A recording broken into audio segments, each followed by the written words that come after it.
Good evening, everyone, and thank you so much for being here.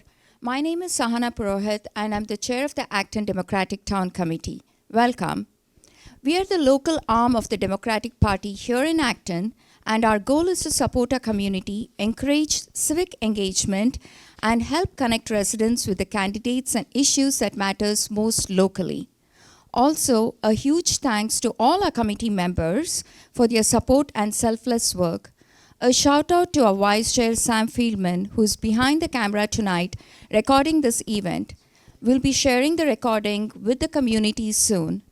And of course, a sincere thank you to all our candidates. Running for office takes time, energy, and a real commitment to public service. We truly appreciate your willingness to step up and serve Acton. Tonight is meant to be an informal and welcoming. Each candidate will have about 4 to 5 minutes to introduce themselves. We'll also ask a couple of standard questions so that everyone has a fair and equal opportunity to share their views. If time allows, we'll take a few questions from the audience as well. This is not a debate, just a chance for all of us to listen, learn, and connect. We will begin this evening with our school committee candidates, followed by select board, Acton Water District Commissioners, and other candidates. So with that, we'll get started. We do have the current chair of the Acton Boxborough School Committee, Tori Campbell, on Zoom with us. Tori, would you like to introduce yourself? Thank you so much, Sahana, and thank you to the entire Democratic Town Committee for hosting this forum and for creating this really great space to connect in this way. I'm really sorry I can't be with you in person this evening. I wanted to start by just acknowledging I'm not actually affiliated with any political party. I began my voting life studying the nonpartisan role of the military when I was a cadet at West Point, which is an incredibly diverse community. And I went on to serve in the Army for over 20 years under Presidents Bush, Clinton, and Obama. And that experience shaped my commitment to being accessible to everyone in our community, regardless of political perspective. And I just find it hard to break, well, I guess it's 30 years of habit there. So there you are. And at the same time, I am so deeply grateful for the partnership and support I have received from so many members of the Democratic Town Committee. Many of you have taken the time to guide me in understanding local government. You stood alongside me as we've worked to meet the needs of our community, and we make a great team. And I look forward to continuing these partnerships. I'm married to John, my West Point classmate. As an Army officer, I commanded a company. I taught history at West Point. I got to lead a congressionally directed project to completion at the Pentagon. There's actually an order out there that has my name on it as the point of contact, which is pretty crazy when you think about it. And I also deployed to Bosnia and Iraq. I've been a working mom at home with kids through my husband's Afghanistan deployment. And through that, I know the power of a community that comes together to navigate adversity together. When we transitioned out of the Army, John and I pulled our kids out of school, and we homeschooled and traveled for 2 years. There was a lot of camping and backpacking. Settling in Acton in 2018, our kids attended McCarthy Town and RJ Gray. One is now a graduate, and the other is currently attending the high school. I earned 2 master's degrees at the Harvard Graduate School of Education, and I've taught for 5 years at a small independent school in Concord. For the last 3 years, I've used these experiences to lead our district through its most complex challenges. I talked a lot about that last night at the League of Women Voters, and so I'll skip that for now. But I do want to take a moment to express my appreciation for the incredible input our community has provided to the school committee this year. I really appreciate the partnership of everyone in the difficult work of AB Forward. I've heard a lot of people say we haven't been listening, and I want to see if I can complicate that thinking a little bit because it's a lot more complex than you might think.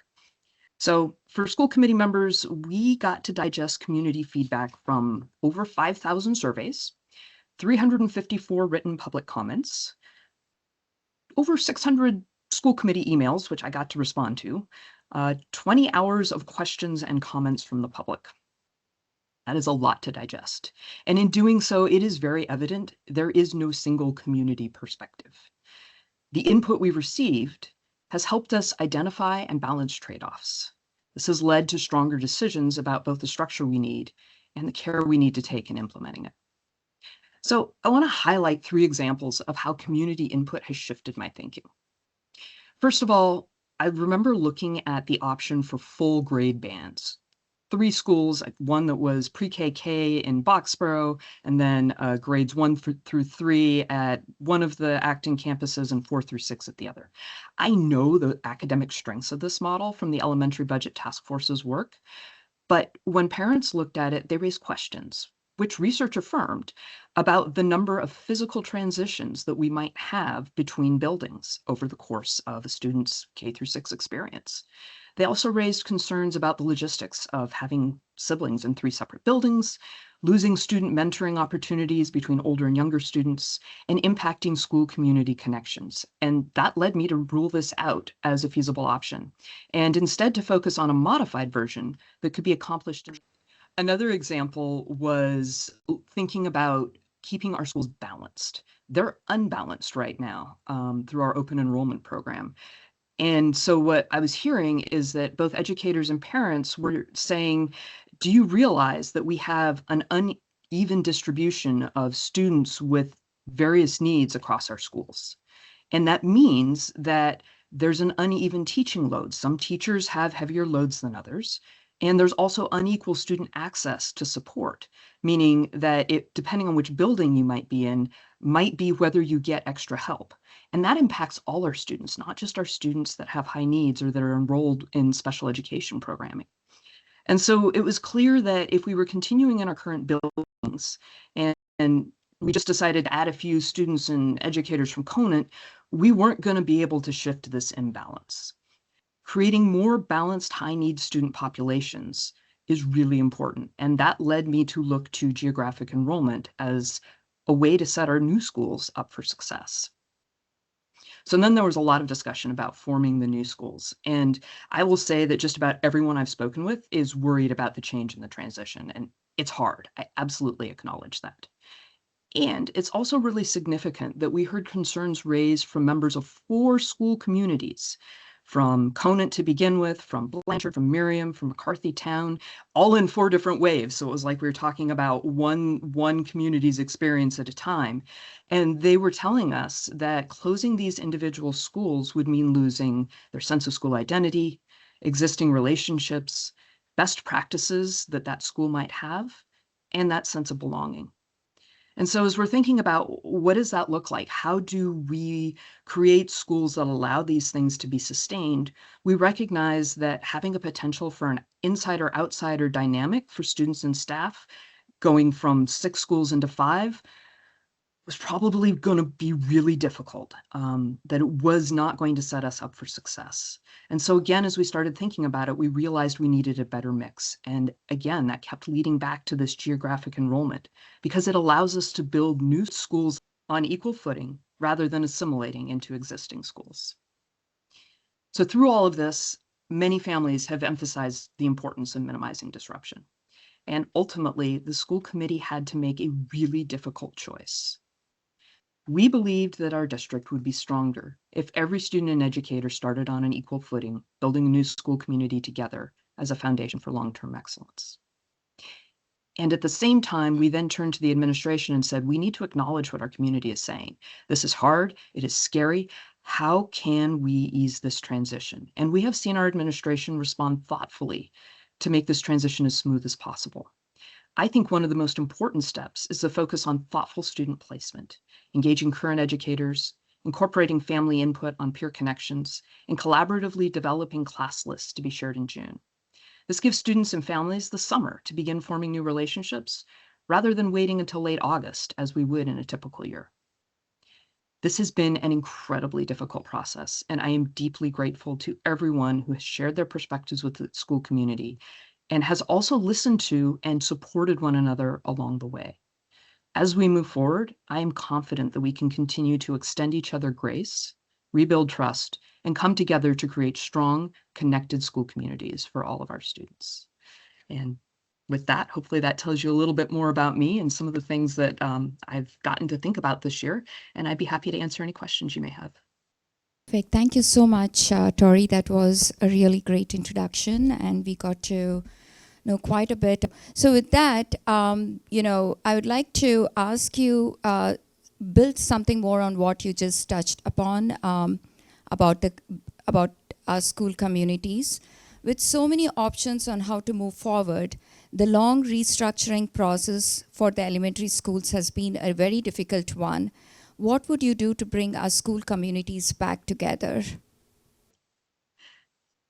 So I think the first thing is that we need to be able to have good conversations about the things that we love about our schools now.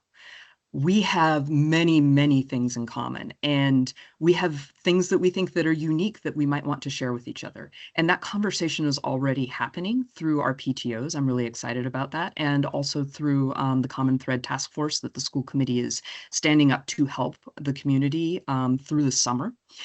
I am so excited about the idea of having class lists out in June and contacts to parents so that there's an opportunity for new friendships to form over the summer before they go into school. That's something we've never done before. And I'm actually going to be really curious about the input that we receive after we've done that. And if that is something that we think is really important. I think that's really a key part of the extra mile. Another thing that we're thinking about is how do you support PTOs as they move into that first meeting of the year? They're going to be, in many cases, working through the mechanics of transitioning. And so families are figuring that out.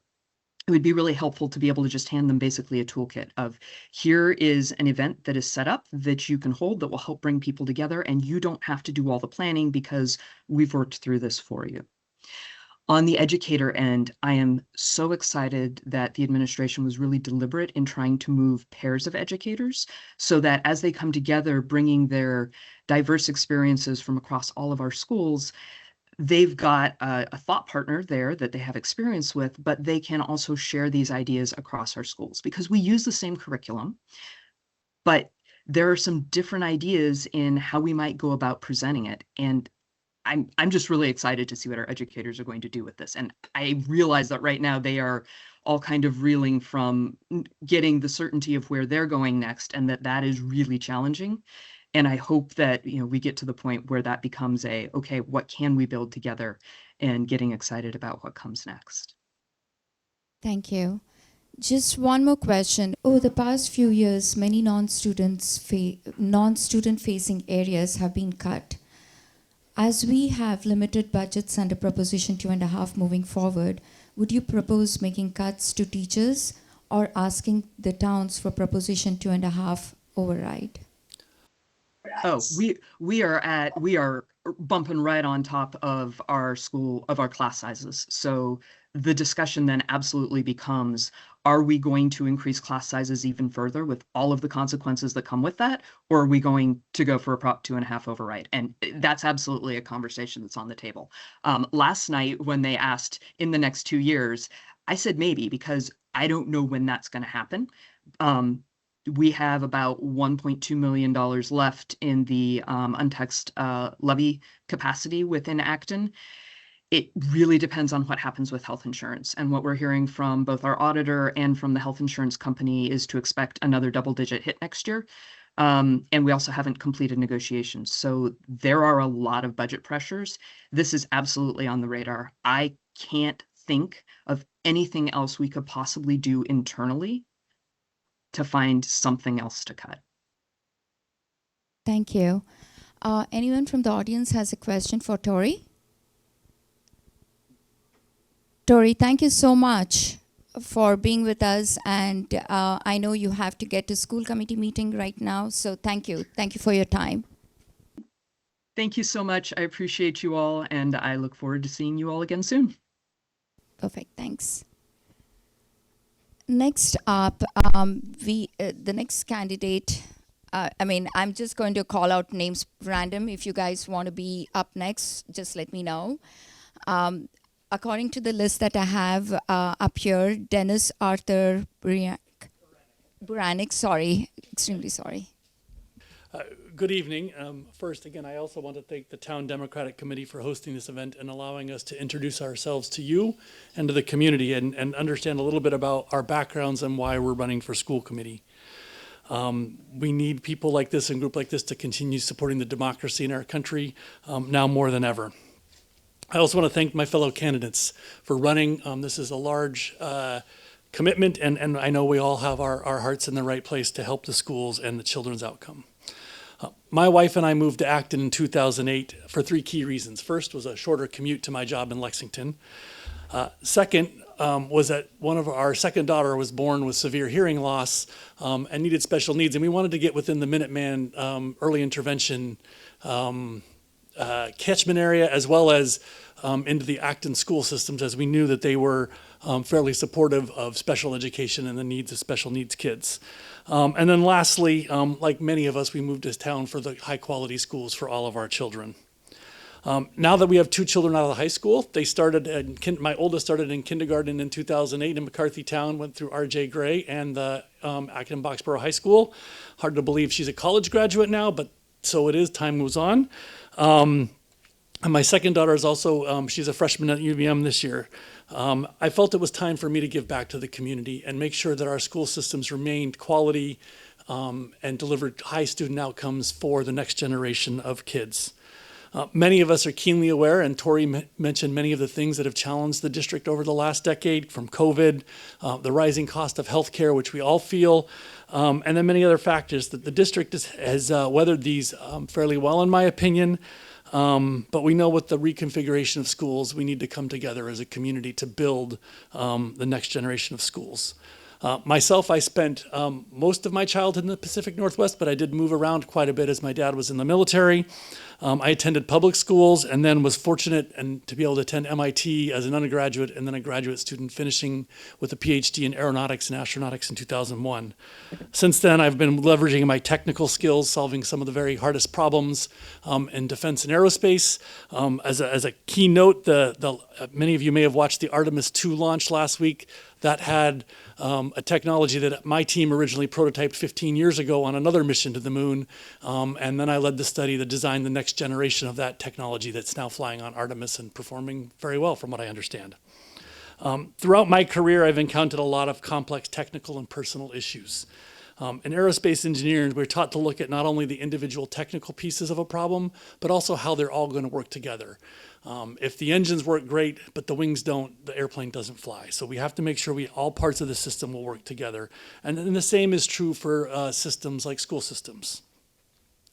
I returned in the mid-2010s to get my executive MBA because I realized I needed better skills at managing those larger teams and more complex things as I developed in my career, and developed an appreciation for the systems thinking skills that that are needed to lead transformation and change, which is my current role, where I lead a company-wide transformation effort, trying to bring people together and focusing on the people, the process, and the technology. Since my kids entered the AB schools in 2008, I've been involved in their education through volunteering in their classroom at their time at McCarthy Town, through R.J. Gray and at the high school. Outside of the classroom, I've coached youth sports, and I've spent the last 10 years as an adult volunteer, first in PAC 70 Acton and now in Troop 1 Acton as the Assistant Scoutmaster. A year ago, I had the opportunity to participate in the AB Forward Steering Committee, sort of dipping my toe in the water of this process. I enjoyed it thoroughly, and through the process, I learned a lot of things. And as Tori said, I learned a lot of things that changed my mind as I read through the data that was out there, reviewed the public comments, talked to friends and colleagues, and anyone that really wanted to talk about the AB Forward and what they were doing.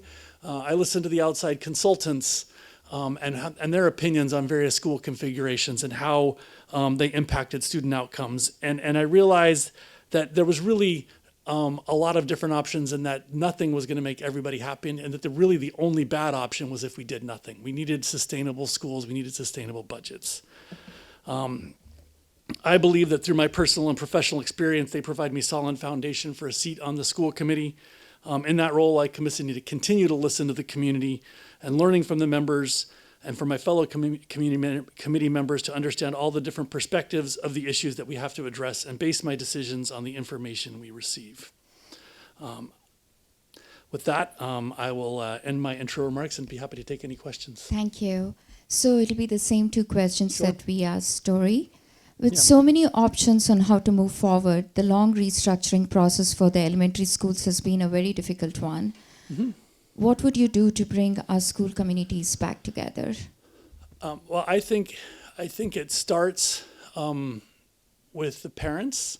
I think supporting the schools and the changes they've made after a long and thoughtful process, and bringing us to understand why it was made, and then helping the kids recognize that they're going to meet new friends. It doesn't mean they have to lose their old ones. As I said, growing up in a military family, I changed schools quite a bit. So I recognize the difficulty it is, but at the end of the day, you always can find new friends and make new acquaintances wherever you go. And I think the kids are pretty resilient, and they'll figure it out if we as the parents in the community show them the way. I think the other thing is supporting the educators, right? We can't forget that they're also moving around different buildings, maybe different principals in schools, and understanding what their needs are, right? They're the key that makes our school system work. The students are there, they're the outcomes, they're what we focus on a lot, but really the continuity and the success comes from the high quality educators that we can hire and maintain in our district. Thank you. Over the past few years, many non-student facing areas have been cut. As we have limited budgets under Proposition 2.5 moving forward, would you propose making cuts to teachers or asking the towns for Proposition 2.5 override? Sure. Well, I have not been as deep into the budgets as Tori has. I have looked at them, and I can look at them and say there's not a lot more to cut from a discretionary side. And with class sizes raising to the limits where we have our policies, it doesn't make sense to me that we would cut student-facing issues even more. Looking at the town budget overall, I think there's a more systemic issue both at the town level and the state level about funding schools. I'm not sure that in your question, time box this into the next 2 years. I'm not sure that we're going to be able to fix all of those in the next 2 years. But if it means we have to continue, if we have to pass another override to maintain the quality of our school system, I would be in favor of that. Thank you. Any questions from the audience for Dennis? Yeah. This is hard work. I'm Jim Carey. I Hi. guess I'll do the official Hi, Jim. introduction. Nice to meet you. And with regards to AB Forward, I actually support, my kids are just a little bit older than yours. Yeah. They're both through the school system, so now we're just watching it all unfold. But I support the school committee taking a strong stand to do something that will help us be more responsible with spending in the future. Mm-hmm. Still want to make sure that our schools remain one of the top draws for Acton.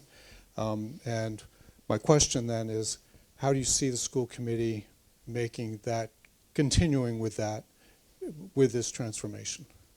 So let me make sure I understand the question. You're saying, how does the school committee continue to support those structural changes that are needed there to keep the budget sustainable in the future? Is that a good summary? That's a good summary. Well, I think, first we have to work through the next year or two and see, are all the things that we said going to happen in terms of the savings actually happen? We have to look at what we said, which is a prediction. That's in the future. Let's look at the data and see, did it make sense? Did it match what we thought was going to happen? And if not, yet why not? Right? From there, depending on the continued enrollment data, and if it's continuing decreasing, if the state funding formulas continue the way they are, we have to look and see are there other configuration options that we need to look to. I don't know that there are many. We looked, as part of the AB Forward Committee, we looked at, well, I think they had 13 options, but when you consider all the different V1s and V2s, it was way more than that, right? So we had a lot of different things, but they all had a variety of pluses and minuses. There was no one clear option that we had to go into, but I think where the school committee went ended up as one of the ones that was best for involving everybody in the change and making sure that we did not have to do this again in 2 or 3 years. So I'm hopeful that with the configuration changes they've made at the elementary level, that this will be sustainable over the at least next half decade. But again, we have to look at the data and see what that says as we go forward. Thank you, Dennis. Thank you. Anyone else? Thank you. Oh, thank you. Thanks. So next I would like to call upon Diego Represa. I hope I pronounced your name right, Diego. Hello, good evening. My name is Diego Represa. I'm a father of 4 young kids. My oldest is 6, so they are 6 and under. He's in kindergarten this year, so very excited period for us. I grew up in Spain. I'm originally from Spain. I went to school in one of the poorest districts in Madrid. That wasn't enough. When I was a teenager, my father got sick with MS. So that was like very difficult situation for my family. I have 4 siblings. So they were rocky years. And when I was in 7th grade, I had to start tutoring kids in lower levels to be able to support economically my family. But despite that effort, but I had very good teachers. They support me. The community support me. My parents did an amazing job, and I was able to, thanks to the public system in college, I was able to go to college, and I was able to become an aerospace engineer. I graduated with honors, and I have been working as an aerospace engineer, doing engines for the airplanes my whole career.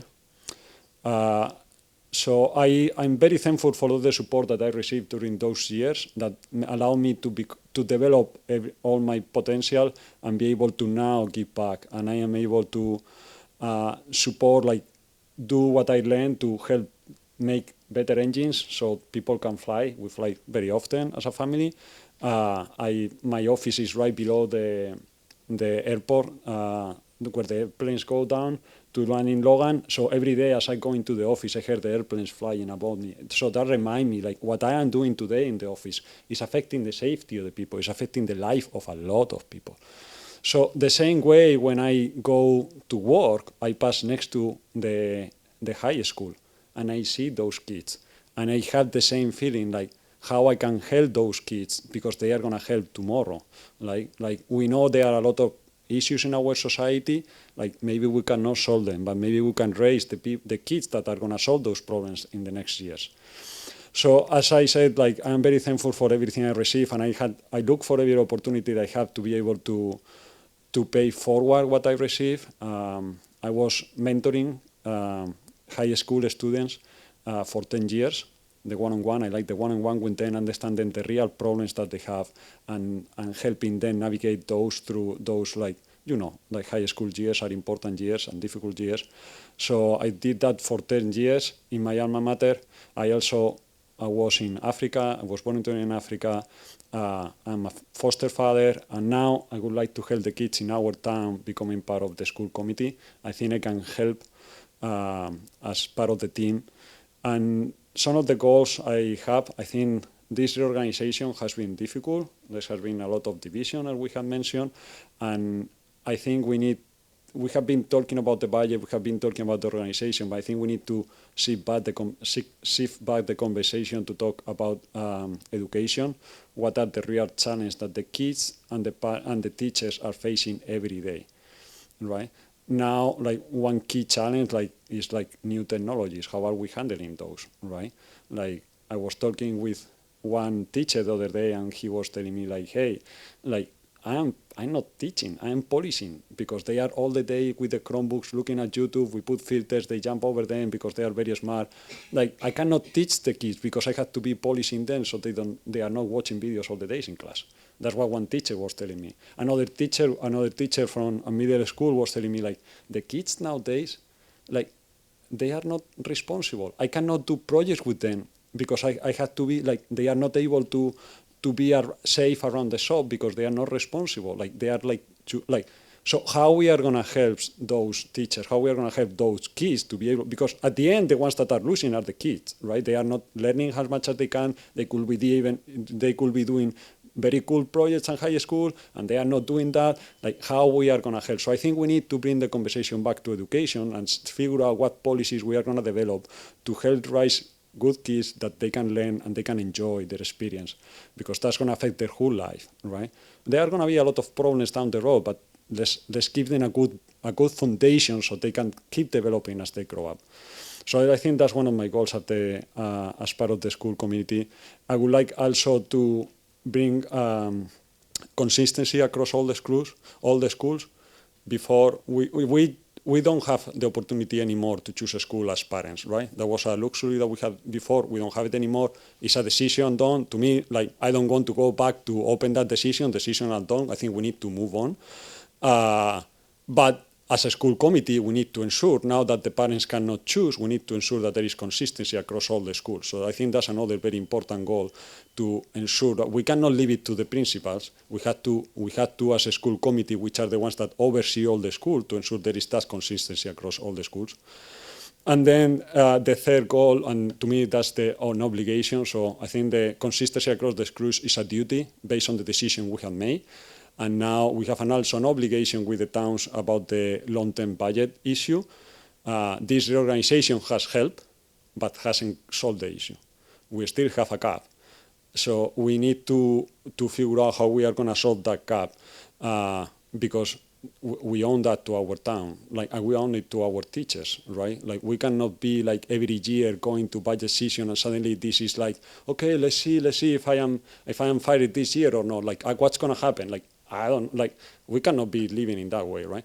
So those are goals, and I think it's very important in the conversation to distinguish between the goals and the tools, right? We are going to be talking now, like, that's kind of the reorganization. That was a tool to get a goal, right? The tool was trying to help the budget issue, and so that's why, like, now we are going to get into the superintendent selection, for example, or we are going to get into choosing the names of the school. And I am afraid that we are going to get into more discussions, and wow, this is going to get another, like, very difficult conversations, and that is going to distract us from the goals, right? The goals is to provide good education to our kids. So I think those things are important, but keeping that mindset of what are tools and what are goals help us provide a good background to our conversation to really, like, get where we want to go. Because if not, we can get lost in the weeds and then we are not going to progress. So I think that's very important, and I think that's something I can help, like, bringing that kind of mindset to distinguish between one thing and the other. I don't have the solution to all the problems. I think I can bring tools, I can bring ideas. I think that another very important tool is to listen to teachers. So that's what I am trying to do, and I hope I can keep doing. As I said, like, their feedback is, to me, is very important. And as I said, like, they are difficult topics. We need to brainstorm, we need to come up with solutions, but we need to be clear what are really our goals, so we are really chasing the things that matter. Thank you, Diego. So again, the same two questions. The first one, with so many options on how to move forward, the long restructuring process for the elementary schools has been a very difficult one. What would you do to bring our school communities back together? I think one of the keys is what I was talking about, the goals. Like, when we bring the conversation back to talk about, hey, we want to provide good education to the kids, I think that's a common goal across the community. And we need to help everyone to go back to that goal and understand everything looking at that goal. Like, everything we do, every decision we do, we have to analyze how that's impacting our goal. And if we all have the same goal, that helps to figure out the best solution. And then the other thing, kind of going with I was mentioning before, I think there is a lot of tension, especially with this geographic reorganization, like assignment, geographic enrollment. Like, there is a lot of tension because, like we have been saying, like, for years, when I was going last year to visit the different schools, they were stressing the differences between the schools. And then this year, it seems that there are not any difference. So I think that's why people is stressed, is because they know, as a parent, the parents that have visited the different schools, they know there are differences. So the way to bring us together is, okay, let's define what's the consistency across all the schools, so we can just relax and say, it doesn't matter where I go, I know I'm going to get the best and I'm going to get the same. It doesn't matter where I am in that going. So I think having common goals and ensuring that consistency is going to help us, one, get all in the same page and get relaxed because we know we are going to a good place. Thank you. Over the past few years, many non-student facing areas have been cut. As we have limited budgets under Proposition 2.5 moving forward, would you propose making cuts to teachers or asking the towns for Proposition 2.5 overrides? So I think the problem with the budget, and when I am struggling a little bit, is the numbers are a little bit confused because I don't know what are numbers before reorganization and numbers after reorganization. I mean, it's clear that the reorganization is not going to solve the whole gap. So I think the way we have been living is we have been living with this is the forecast for the next years, which is above the budget that we are going to have. And then we go to next year. It's kind of surviving year after year. And to me, you cannot manage that. Like, we need to establish a plan with what we have. What's the budget that we have? We have this budget. Okay, with that budget, what we can accomplish this. Then everything that is above of that should be opportunities, or we have risks. So that's, once you have your plan, okay, this is the plan, because you cannot build sobre a foundation that you don't have. You cannot build a plan about a budget that you don't have, right? So you need to build first your plan, and you cannot present a budget a plan that is like about your budget. So it's like saying, like, hey, I want to do all this and all this and all this, and then, okay, yeah, but your day have 24 hours. Yeah, then establish what you are going to do in those 24 hours, and then do a list of nice-to-have opportunities, things. So that in order to get that budget, that plan, that realistic plan, because that's the way you can compare later. If you have a plan that is not realistic, then you cannot compare and say, oh, I'm doing better, you cannot analyze the variance, right? What is variance analysis in project planning? You need to have a plan that is realistic, and then you compare and say, I'm doing better, okay. Or then in that way, you have your plan, and then you have your risks or your opportunities, and then you look at those and you say, okay, I'm gonna work in this opportunity because I need it, because I want to improve, I want to get this other goal. So I think we need to establish clear goals, then define everything that is, have a clear plan that is realistic with the things we have, and then make a list of what are the opportunities, and then let's chase those opportunities, right? I think one opportunity could be like, our facilities are underutilized, right? Like, 2/3 of their life, they are not being used. They are alone. What are we doing with them? Can we use them? Can we get more revenue using them? Like, we have great facilities that we are not using. Like, that's my school. That's one. As I said, my school was in a very poor district. One of the things they did is they wanted to have a better soccer field for the kids, right? So what they did is they rented during the weekends the soccer field that was just a mud place. They rented to another company, and then they put a soccer league there. And with the revenue, they improved the soccer field that we ended up as a student using, and then they were able to get more revenue to maintain the school. I don't know, we can look at options like that, but I think, first of all, we need to have a clear, what's the plan? A plan that is within the budget, don't build in the clouds. We need to build in foundations, and then figure out opportunities, chase those opportunities, and we will see. I don't think we can afford another override in the next 2 years, as they asked yesterday. Like, we just came from an override. Our budget is, compared with other towns, like, we have an immense budget. Like, we need to figure out how to make it work, because if we don't do that, we are talking a lot about diversity and bringing people with different backgrounds and all that. If we increase the budget, we are becoming less and less diverse community. So if diversity is an important topic for our community, which I have heard a lot, we have to be consistent with that idea. And if we do another override every 2 years because we don't have a clear plan, then what we are going to do? Like, we are pushing people out. We are reducing the diversity of our town. So that's why I think we need to establish a realistic plan, do a list of opportunity and risk, and then let's chase those opportunities, and then we'll see where we go. But if not, we cannot build in clouds. Thank you, Diego. Any questions from the audience? Stella has the microphone. One of the most important responsibilities for the school committee next year is hiring the new superintendent. Would you please share experiences that you have had in hiring and what your thoughts are about the process of hiring the new superintendent? I have been involved in hiring, like, mostly colleagues. That's like, typically I have been involved when they are hiring more people in my department. And so one is understand the curriculum. I like to make, like, specific questions to understand, like, real experience. I mean, the titles are important, but I like more the one-on-one, like being able to talk with them, understand what are their priorities. I would like to understand, in this case, for our community, does that person understand our problems? Has they faced those same problems? Maybe they are not exactly, I don't know, maybe this is the first time that they are running for superintendent, I don't know. Or maybe it's like the third time that they are a superintendent. Like, okay, like, do you understand the problems? Like, you bring ideas, are you open to listen? to the issues that we have here? Are you open to listen to the ideas coming from the community?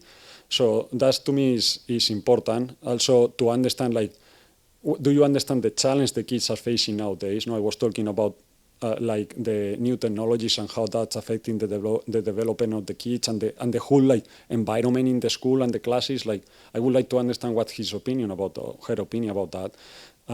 So those are some of the topics. Like, be open to listen, be open to understand, and also, like, I don't like too much about the paper, but I like more the conversation. Thank you, Diego. Thank you very much for your Thank you. time. Oh, Stella has a question for you. I really appreciate your comment about consistency. We also asked the same question when we reviewed schools, like, are they consistent because they're all going to meet in the junior high, right?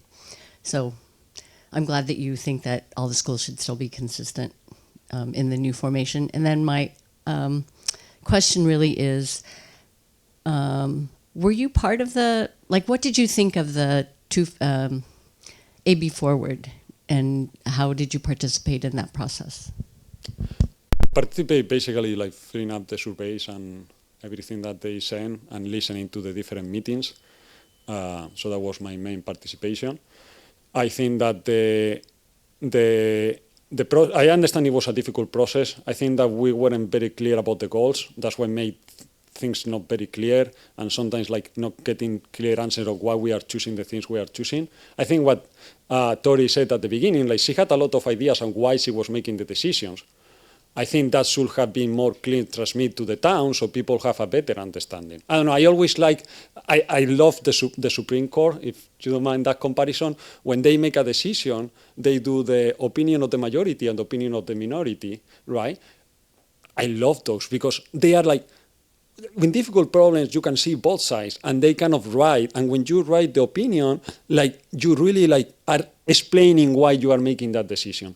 So maybe we should have done something like that. Like, maybe, to me, like, I don't understand some of the decisions behind them. Maybe they have the reason and they are not transmitting it. So maybe we should have done something like that, being able to transmit, okay, this is why we are making this decision, and this will be the other option. So that's an idea. I think that maybe we have great rationale behind the ideas. I don't know. That's the problem. Like, I don't know, and that's why it's generating some of this confusion. I think if we will be able to transmit a clear rationale behind the decision that we make, that will help the people to feel more comfortable, that we understand what we are doing and why we are doing. Thank you. Thank you, Diego. Thank you. So we'll move on to our next school committee candidate, Natasha Skirowski-Onken. I pronounced your name right? I did not. Oh gosh. I thought I had it. Sorry. It's Sorry. Sikorsky-Onken. So it's a lot. I understand that. It's new to me too. Good evening, and thank you for this event. My name is Natasha Sikorsky-Onken, and I am running for the Acton Boxborough School Committee. My wife and I, like so many others, chose to make our home here because of the incredible reputation of the Acton Boxborough Regional School District. I am a parent of 2 elementary school children in the district, so I'm not just speaking as a candidate, I'm speaking as a mom with a very personal stake in the decisions that are being made right now. I chose to run for school committee because I believe our schools are one of the most important assets of our community, and we are at a real inflection point.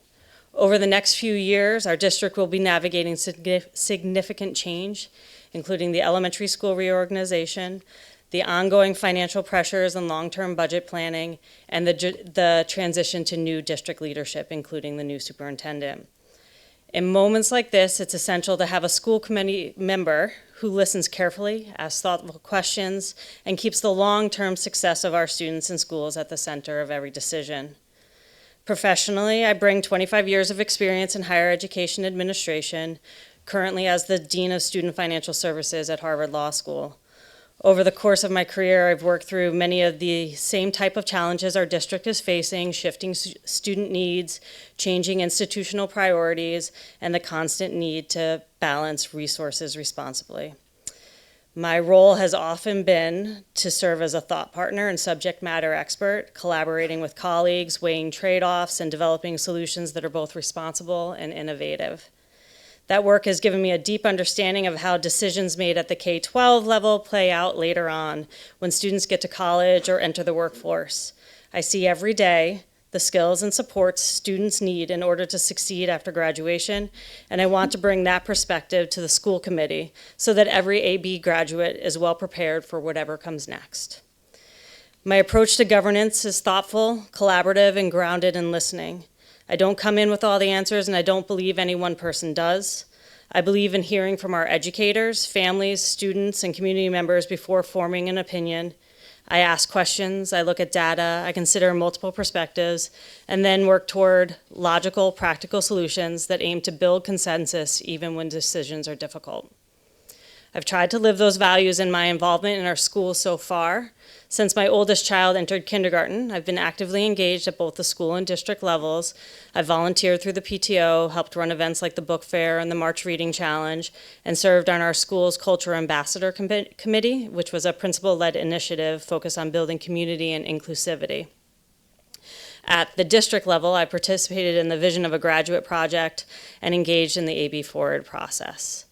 Those experiences have deepened my appreciation for our educators, strengthened my understanding of the district's goals and challenges, and reinforced my belief that strong, inclusive schools are the heart of a strong community. If given the honor of serving on the school committee, I will focus on 3 key areas.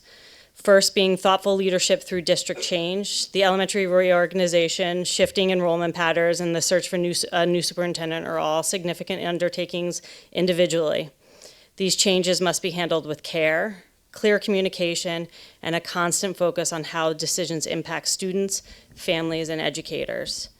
As a parent whose own children are directly affected, I am committed to making sure the educational and social emotional well-being of all our elementary students is at the center of each step we take. Second, protecting and strengthening educational excellence.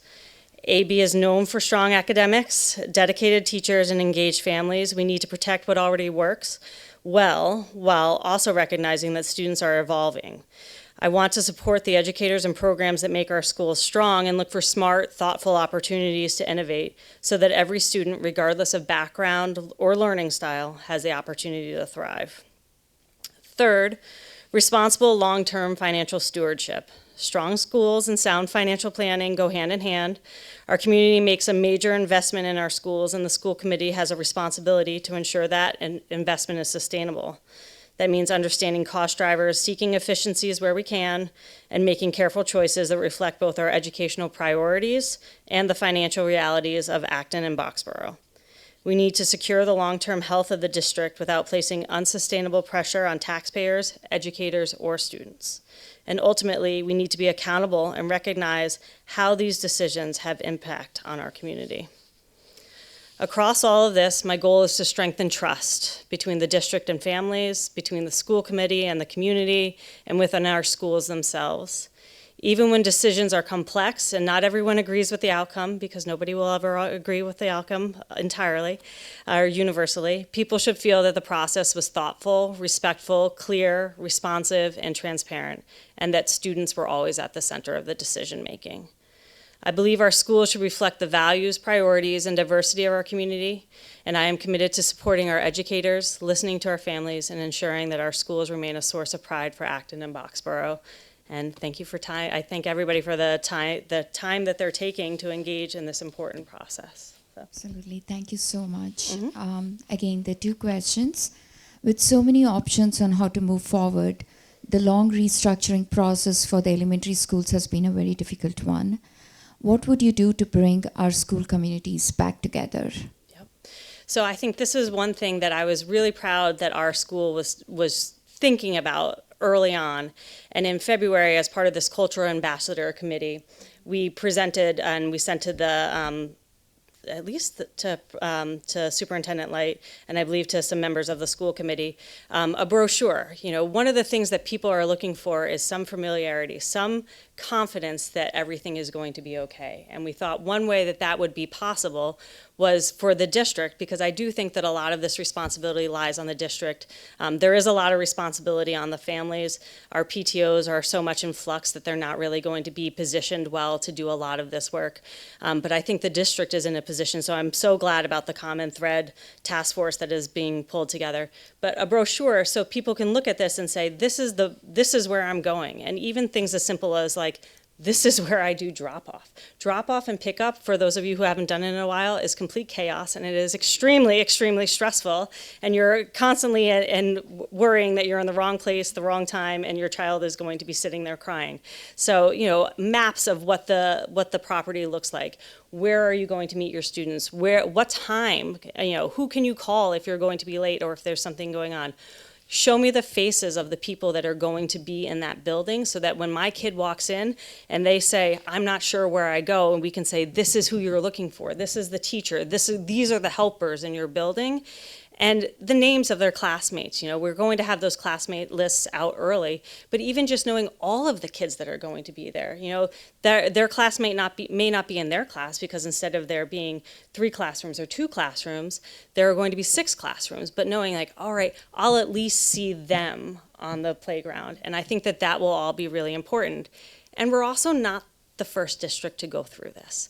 I have friends in neighboring towns who have done this, and they've talked about what worked well and what didn't work well. A big complaint that I heard from a friend who lives in Lexington as they went through a somewhat similar process with their elementary schools is that the schools weren't open during the summer. There wasn't opportunity for people to come and visit the school and see where they would enter and what the playground looked like. And anyone can go and do this on their own, but that invitation and that welcoming community to meet the administrators in each of the building, I think is really important to help people have the confidence and they'll be confident on that first day that they know where they're going. We're essentially entering kindergarten for about 50% of the class or 50% of the building, because they're all so many people are entering a new space. And so anything that we can do to raise that confidence and comfort level, I think will be hugely helpful. Thank you. And the next question, over the past few years, many non-student facing areas have been cut. As we have limited budgets under Proposition 2.5 moving forward, would you propose making cuts to teachers or asking the towns for Proposition 2.5 override? So I think it's clear that the budget that, everyone was talking about this last night in the conversation, that there are no more rabbits to pull out of hats, no additional ways to find efficiencies. Our school district, at the elementary level, we're moving to buildings that were operating between 76 and 91, I think on the high end, percent efficiency or utilization to across the elementary schools. There's going to need to be 95% utilization. That is incredible. That's great. That is showing the taxpayers and demonstrating to the taxpayers we are using your resources and this town's resources responsibly. And I'm not sure that there are other large ways to save a lot of money, but I think this is where hiring our next superintendent and looking for somebody who's not only skilled in change management. There are lots of changes going on now that they are going to need to build consensus around, and they are going to need to heal a community and bring this community together. But I want to see a multi-year plan. I work at a place where we have a 10-year, multi-year financial plan. We revisit it each year. Where are we according to this? When are big changes going to be happening? We need to have leadership that's thinking strategically and long-term, so that we can think about how we're doing this and so that we can demonstrate to the community that we are good financial stewards. Because if we were to put up an override in 2 years, it's not going to pass. We have to figure out what we're going to do. The last one passed by 45 votes with extreme and strong parent support. I can tell you that support doesn't exist right now. And so we need to do some fixing, and the school committee, I think, needs to do a lot of healing, and the leadership needs to do a lot of healing before we can move forward with that. Thank you. Thank you, Natasha. Do we have any questions from the audience? Thank you. As a grandmother of 2 grandchildren, 6 and 9, they are very much into technology. My 6-year-old carries me around in her hip pocket and FaceTimes me whenever she wants to. I'm very concerned about technology and the addiction that it was recently written about, I think it was in the Atlantic, and what it's the damage that it's doing to children. And there's a lot of stuff going on here that you probably can't address this specific issue at this point, but it has to be something I think that the schools and the families need to really partner with and try to understand, how these devices are used and for what purpose. So that's my question is, do you have any thoughts on that? I have lots of thoughts on that, and my child can tell you that because I stole their screen as they got off the bus and ran right to their Nintendo. I was like, "You're forgetting this is a Thursday, and there are no screens on Thursdays." But there are screens at school, right? And so I think sometimes that's very frustrating, is that how much they're actually using screens at school, and I have to remind myself this is a tool, and when it's used correctly, that is a good thing. And, we don't want our kids to be left behind. There are basics that they have to learn. If we are in a technologically advanced world, they need to learn some of these skills, or not some of them, all of them, we hope. But they also need to understand what's real and what's not real. They have to be able to put that aside and say that, that tool is not serving me right now, or that tool is not necessary. And so I think that we really need to think about how those tools are being used thoughtfully in the classrooms, especially. And there are lots of meetings and parent forums about the use of technology and how much screen time and technology kids are using, and when's the appropriate age. The wait until 8th for phones, and but then also what is the safety issues as well as having a phone at home. So I think it's such a huge discussion, and I think it really does need to carry through from the school to home about what is responsible, and when should we be using this tool, and when do we as parents also need to put those away and make sure that you're not modeling that type of behavior. Thank you. And John, one last question. Yeah. Can we pass the microphone? You mentioned the value of long-term planning in terms of a 10-year financial plan. Can you talk about sort of the pros and the cons associated with long-term planning? And if you've looked at the Acton ALG plan, provide some comment about that as context. So I have not looked at the Acton ALG plan, so that's not something I can comment on. But I think the strength of a multi-year financial plan is that you see what's coming down the line, right? There were many foreseeable things going on. On the way over here, I was listening to the radio, and they were talking about how there's been, I think, a 23% decline in the birth rate in the United States, right? It was not news that our student population was dropping. It was not news to me when I was a little bit surprised, I think, when I walked in. My children were at the new, my oldest entered Douglas at the time that the Boardwalk building opened. And when you walk through the building and you see empty classrooms, you're like, wait, didn't you just ask the towns for a lot of money to open this building? And there are 7 or 8 empty classrooms here. Do the taxpayers know this? And then 2 years later, my kindergartner is entering, and there are only 2 kindergarten classes going in. And so again, that's another empty classroom. And so I think that watching these trends, and nothing exists in isolation. None of these financial issues exist in isolation, but knowing that this is a trend that we're going to need to plan for, and this is the direction that things are going on. It can't always be a threat that we're going to cut teachers. We can't cut any more teachers. If you look at some of the classroom sizes that are proposed for Blanchard, they're almost unsustainable. I can't imagine being in a room with 29 sixth graders, right? I think they have it at 25 or 26 right now, and that still seems very large. And so I think the pro of that is not necessarily that you start to scrimp here, but you see what's going on and you see where things are going, and it demonstrates a responsibility and forward thinking to the people that you're most responsible to, which is the community. And if they know that you are thinking long-term like that, they'll be more confident and more likely to be supportive when we need to do drastic things like have an override. So. Thank you, Natasha. Thank you. So our last school committee candidate is Jacob Fay. I've got one of these devices up here, so I'm not going to read off paper. Thanks, everybody. Thank you to the Acton Democratic Town Committee for having this event. Thank you for everyone here. There's been some great questions asked tonight. Thank you to everyone that's watching in the future. My name is Jake Fay. I'm running for school committee. I'm a career educator. This started probably even before I was born, I realized. My grandmother was an educator. Her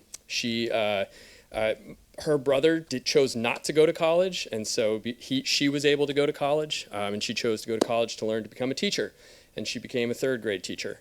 My mother was a teacher. She was a preschool teacher for 40 years. She started multiple preschools up and down the Hudson Valley, and I had probably some summer jobs working with the littles. But I finished college. I spent way too much time swimming in a pool, and I didn't really know what I was going to do after I finished. So I went and studied history for a year, and finishing with a history degree, I still didn't know what I was going to do. And so my mom said to me, well, why don't you go and try out teaching? So I said, sure, let's do that. So I went to a teacher training program in Cambridge, Massachusetts. And the first lesson I taught in front of 7th graders was a conversation about whether or not we should be using indigenous symbols for mascots in sports. And I watched these 7th graders have the most incredible discussion. And I realized that this is what I wanted to do. So I taught for 5 years, middle school American history. I tried to make it come alive as much as I could. I left the classroom reluctantly. This is like the tough part of my story, trying to tell people, like, well, you have that start, but then you leave the classroom. I left it very reluctantly. And I left it because I realized that there were things I wanted to know about teaching history that I couldn't answer and continue to teach well at the same time, because teaching requires everything, right? It's all of you to do it well. So I went back to school to ostensibly learn how to become a better history teacher. But I quickly discovered that the questions that I walked into the classroom were really questions not so much about what does it mean to teach history, but what are the roles of schools in a democracy? And those are really big questions. So I came in a history teacher and I left a political theorist. That is not a 4 to 5 minute story to tell, so if you ever see me, I'm happy to tell that one later. But I left graduate school with a doctorate in education. My dissertation actually was on school reorganizations and school closures. I've studied this problem. I've looked at it the way that communities have struggled with transparency, with communication, with having things done to them rather than with them.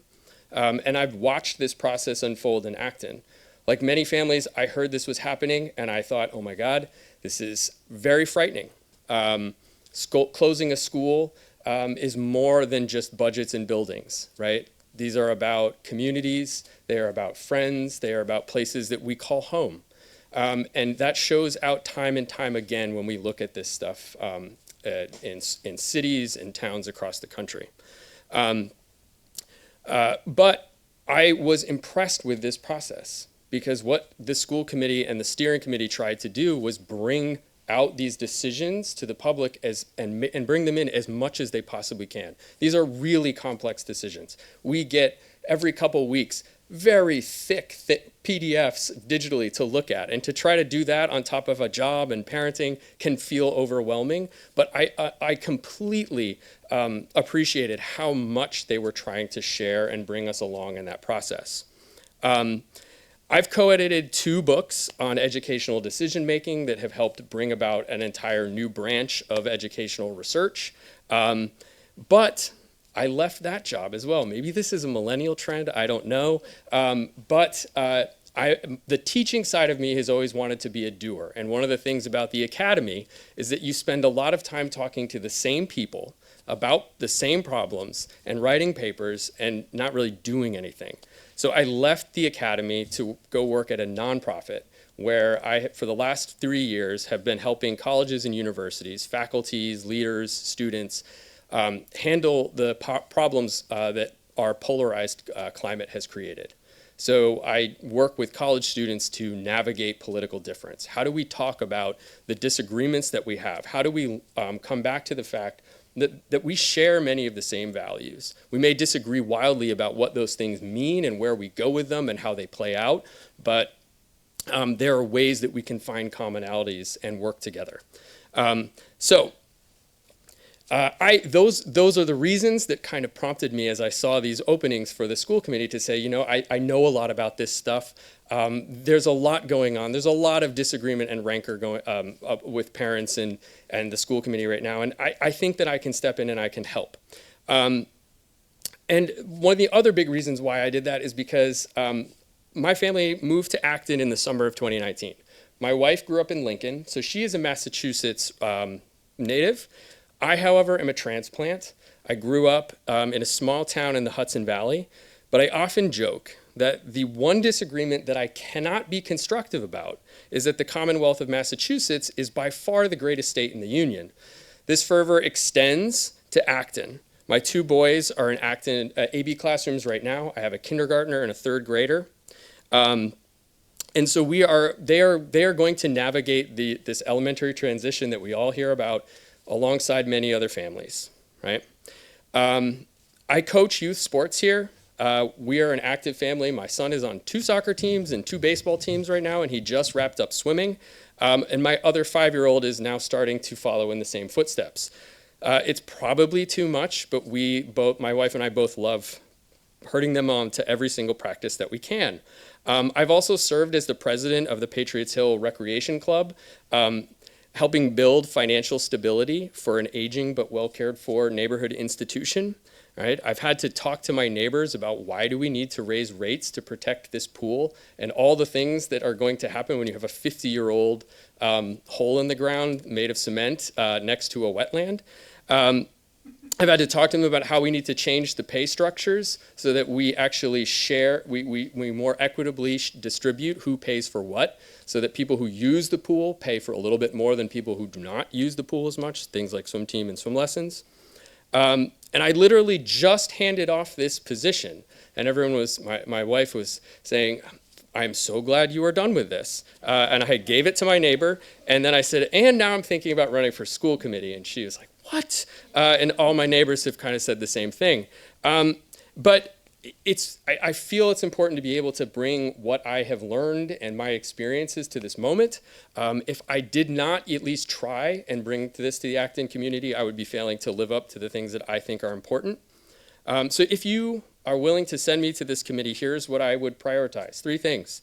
The first is a transition that moves quickly. I know everybody is talking about the transition, and the school committee is not just about the elementary schools. We are also thinking about R.J. Gray and the high school, but the transition is something that actually is meant to affect all those schools by helping adjust and right-size the district itself so that we can hopefully stem the tide of the sort of vicious cycle of cuts that we have been going through.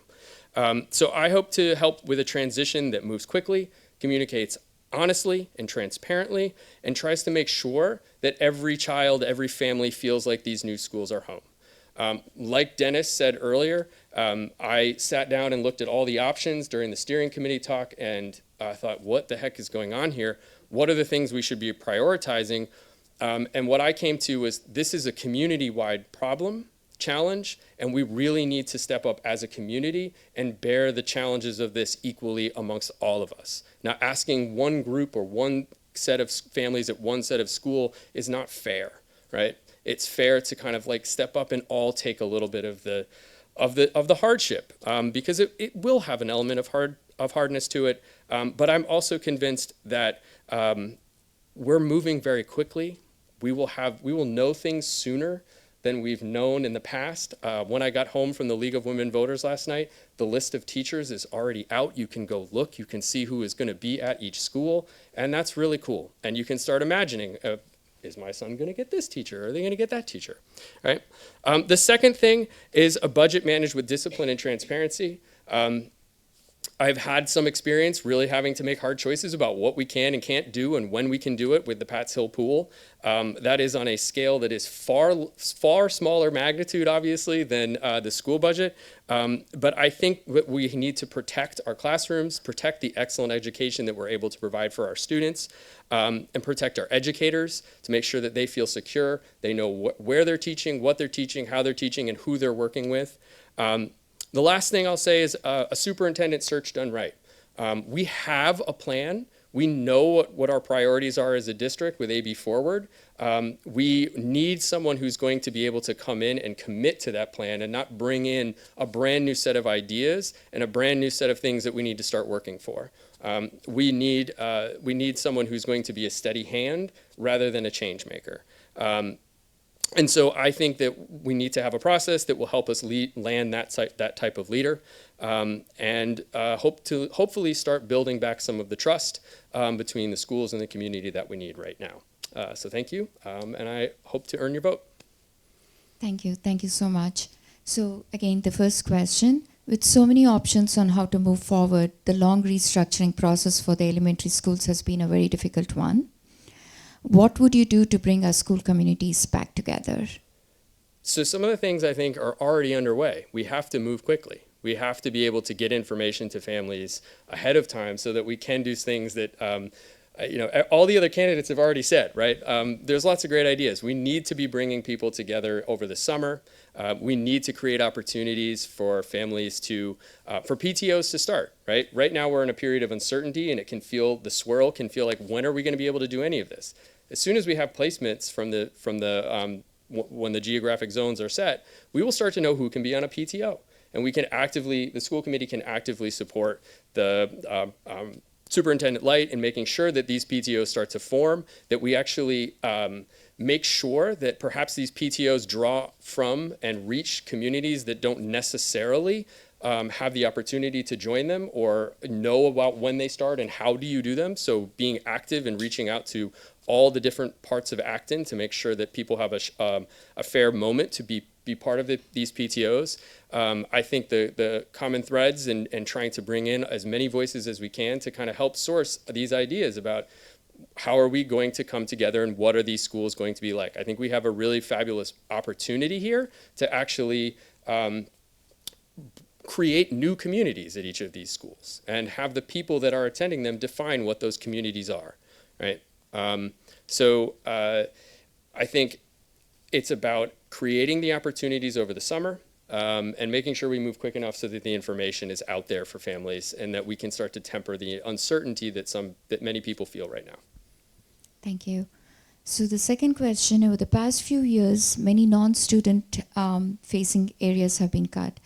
As we have limited budgets, under Proposition 2.5 moving forward, would you propose making cuts to teachers or asking the towns for Proposition 2.5 override? As many of the other candidates have said, I just don't think it's possible to make any more cuts to direct student-facing services. I think asking the town for another override is a tall task. So I think we as a school committee would have to be actively doing as much as we can to show that this is a choice of last resort, right? So are we working hard at securing more Chapter 70 funding from the state, right? Are we advocating and partnering with other towns to do that? Are we scouring our budget and looking at potentially new creative ways to build infrastructure within the schools that could actually cut costs by making targeted investments within the schools? One of the things I mentioned last night is that one of the biggest costs that we have is sending students with special needs outside of the school and we pay those costs, right, externally. What could we do to actually strengthen special education services within the schools to lower the outside costs and actually create a much more consistent, powerful, inclusive education system within Acton? I know that the school committee has started to explore some of these options, and I would be new to the game, but this is something that I'd be interested in pursuing and trying to learn more and working with CPAC and the other groups in Acton that have a lot of experience thinking about this type of issue. Thank you. Do we have a question from the audience for, well, actually, I think I'll move the question to Jim. Do you have the microphone? Waiting for Stella to fly in. Going back to your dissertation days, you wrote about school reorganizations just like this. So if we do things very well, how soon will this AB Forward process and transition be in our rearview mirrors instead of ahead of us? Can I give you a really academic answer? Shorter than you think and longer than you think. It's kind of both, right? In some ways, there are unexpected ways that these challenges raise up. Like one thing that we really have to consider is what's going to happen with the Conant property, right? We know that actually many urban districts in particular, when they close schools, they make an argument about savings, and part of that argument is predicated on not having to pay for upkeep at the building that is being shuttered, right? You can't let that building go derelict. You can't let that property go derelict, especially a property that's sitting in the middle of a residential area, right? So I believe that actually the modeling and things that went into the projecting the savings in this case have taken those things into account. But there are always unexpected things that happen with a property that's just sitting there. So I think one of the things I would encourage us to do on the school committee is and work with the town. Again, this is a place where partnering with the select committee, partnering with FinCom, and thinking about like what is going to happen with this property. Where is it going to go? It can't just sit there. It can't just be this thing that we have to take care of as it moves forward, right? How does it happen faster, right? In some ways, once the shock of the move is over, I think people will be into these schools and realizing that these are the same fabulous educators. This is the same fabulous schools. These are the same buildings. These are the same kids that I play sports with or I go to a neighborhood pool with. And it's a little bit different than last year, but a lot of it is the same. And so I think in some ways we'll be through those things quickly. And I think in other ways there might be things that rear up that are new challenges that the school committee would have to think about. Thank you. Okay, one last question from John. So I'm not going to ask you a hard question. I won't ask you which of your children is your favorite. Instead, if I was going to read one of your books, which one should I read and why? I would say democratic discord in schools. So what we did in that book. First off, it's highly relevant to the moment because it looks at the ways in which political challenges have been shaping our schools, and it sort of it tried to get ahead of some of the polarization issues that we've seen. Right. Two, it's really kind of a unique book. What we did in it was we write case studies about a series of ethical, practical challenges that come up in schools. And then we invite people from many different ideologies, perspectives, disciplines to weigh in on what they think the really important thing is to understand. So the book actually gives you a ton of perspectives on these different challenges and lets you start to see some really interesting exchanges between quite conservative thinkers and quite liberal thinkers, people from a moral psychology background and people from a sociological background. And you can start to kind of understand the complexity that educators, decision makers at all levels are dealing with, right? And how simple decisions about how do I respond to political speech in the classroom from a student, how much of a challenging decision that can be for a teacher. And hopefully that even just builds empathy for when we understand, when we look at like, what's going on when, why did that teacher say that? Why did they say that to my child? It's like, well, they're making so many decisions and here's where they might have been coming from, but there's other ways you can look at it too. Thank you, Jake. Thank you very much. So we do have one more school committee candidate, that is Daniel Carroll. Is he here, Sam? It doesn't look like he's here. So thank you to all the school committee candidates. Thank you for stepping up to run. This was very good for all of us and for people who'll be watching this in a day or two. We got to know you all well, so thank you.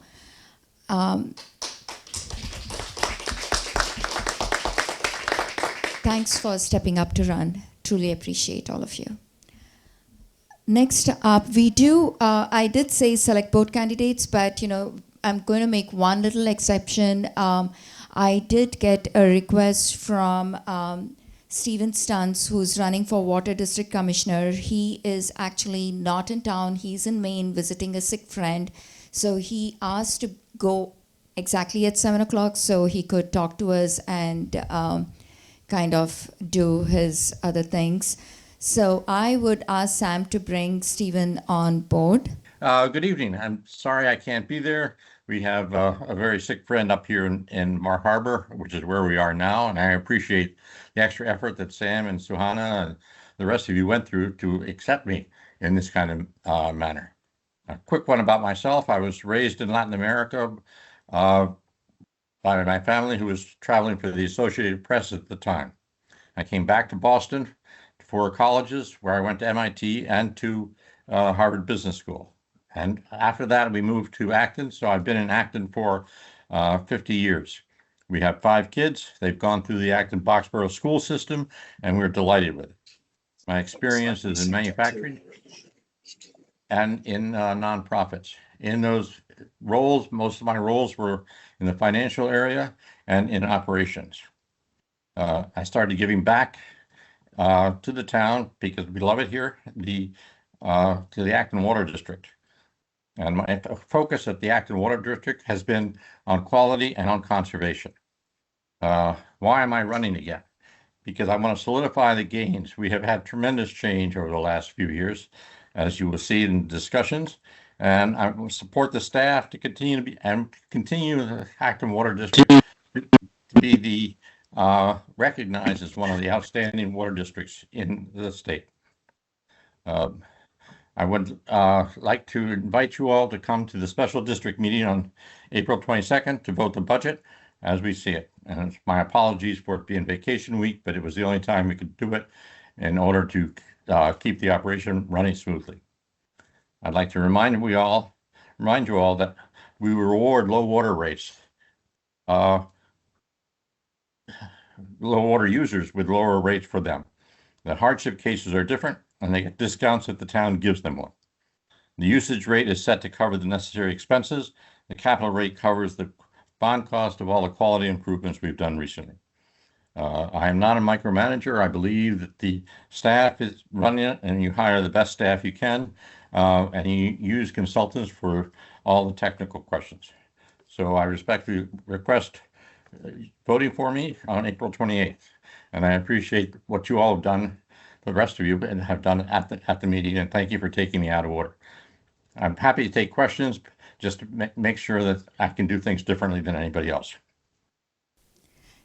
Thank you, Stephen. Thank you for being here with us virtually. Like I had mentioned earlier, probably you didn't get to hear, I do have a couple of set questions that we ask all candidates.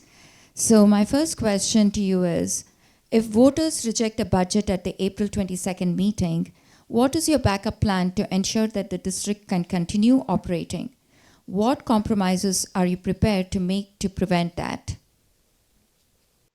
Well, one of the things we're doing is requesting you all to come and vote out. One reason we're having the meeting so soon is in case something goes wrong at the next meeting, we still have time for another meeting to approve a budget. We will be listening carefully to what the voters have to say. I think the issue is clear that the discussion wasn't around the expenses of the budget, but around how rates were set. And I think we're thinking about that, and we're making those adjustments as necessary. I can't say what they are yet because we have not made them yet, but we expect to be making them probably in the meeting on the 13th. Okay. And as I said, our second option is to call another meeting. We have a 14-day lead time, so we can continue doing this until something happens. Thanks. My second question to you is, over the past years, the Water District has done an excellent job improving the quality of our drinking water through upgrades to treatment plants. These projects, however, have incurred significant cost. Are there areas where the Water District can be more efficient? I guess that's where we depend on the staff. The problem we're having is major costs are external to us, which is the power costs for actually pumping and treating all the water. We were successful in being very efficient in terms of by applying early to the state for the PFAS treatment plants, we got interest-free construction loans. So in many ways, the efficiencies we have already taken have allowed us to keep the rates lower. I'm sure We do not have any specific plan to try to be more efficient. Between healthcare costs and energy costs, we are kind of in a bind. We have a relatively few number of employees, so that's not a big issue to us. Thank you, Stephen.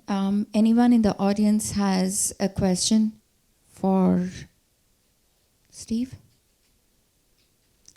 I don't see any hands up, so thank you so much for being here with us. Truly appreciate you joining us from Maine, and we hope your friend feels better soon. Thank you.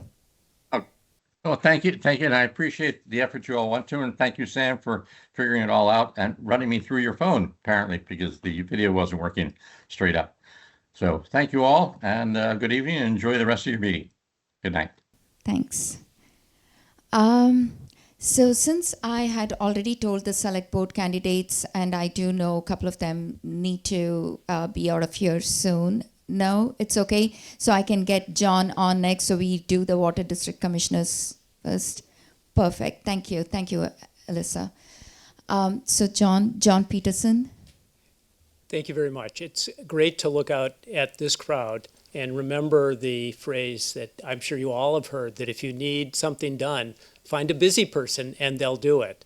Because when I look at the members of the Democratic Town Committee and also, of course, the candidates, I see busy people who've done a lot. And of course, that has special meaning for me because I had the pleasure over the last few months of spending a lot of time here at ActonTV with Sahana. Of course, someone must be blamed. Greg will get all of the blame. It was his idea that we should go and do this microburst. Well, I'll take credit for the microburst, but Greg really was responsible for saying we should show people our tax dollars at work. And I think, you know, as I was thinking about the discussion which has already occurred, there's a lot of discussion around the financial challenges that Acton faces. But the reality is, I think for the time I've lived in Acton for more than 40 years, Acton has always faced financial challenges associated with being a residential community. Acton, however, the whole time I've been here has also done very well. And the reason for that, of course, is community. We have a tremendously powerful community. I see it in the candidates here tonight. You can go really to any event in Acton and you can see that sense of community. And in a shameless plug for the Microburst series, you know, if you watch that, I think you'll see the same thing. You'll see people working together. And that, you know, ultimately is the difference between being successful, you know, and having problems that you don't overcome, is working together as a team. And so I think you know, there are reasons, of course, to be concerned about AB Forward and how the community will come together, but Acton has an excellent track record of doing exactly that. So I look forward to the progress that we'll see in the schools, you know, over this next year. To get back just briefly to my background, over a 50-year career in chemistry with a BS from MIT and a PhD from the University of California, Berkeley. I led drug development programs at 7 biotechnology companies, managing global teams and multi-million-dollar budgets.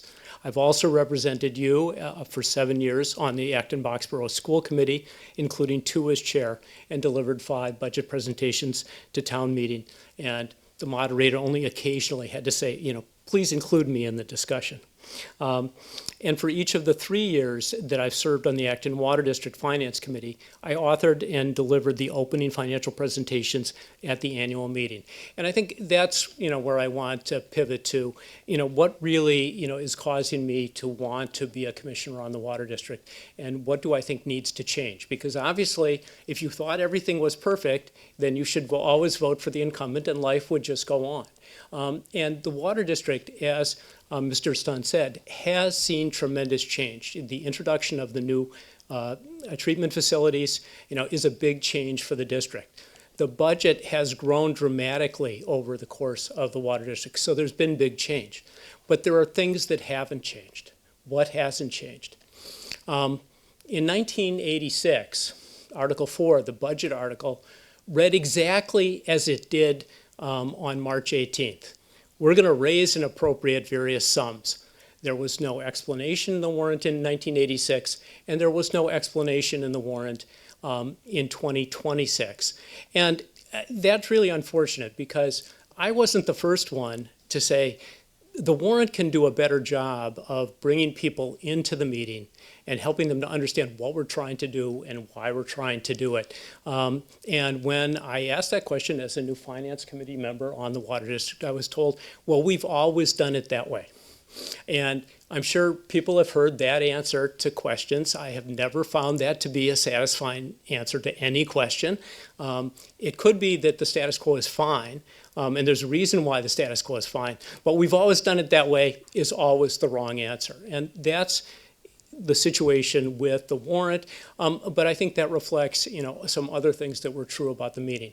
When I first, said, I'd like to do an opening presentation, I did that in part because the year before, there was a presentation at the annual meeting, but not by a finance committee member, not by a commissioner. The presentation was given by Kim Castens, who had done a tremendous amount of work and continues to do a lot of work in the context of Green Acton in assembling, a picture of what is the debt of the district going to look like.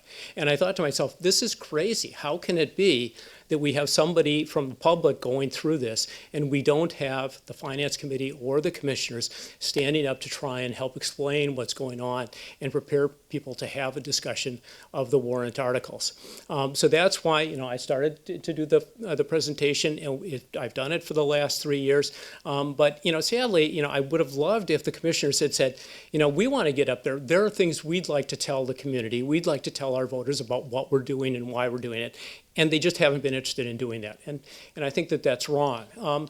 It's part actually of a larger issue associated with the water district. The water district is its own governmental entity. And among the many things that I didn't know about Acton was it used to be, and not that long ago, 20 or 25 years ago, that the water district had its own election. It wasn't even part of the town election, if you can imagine that kind of circumstance.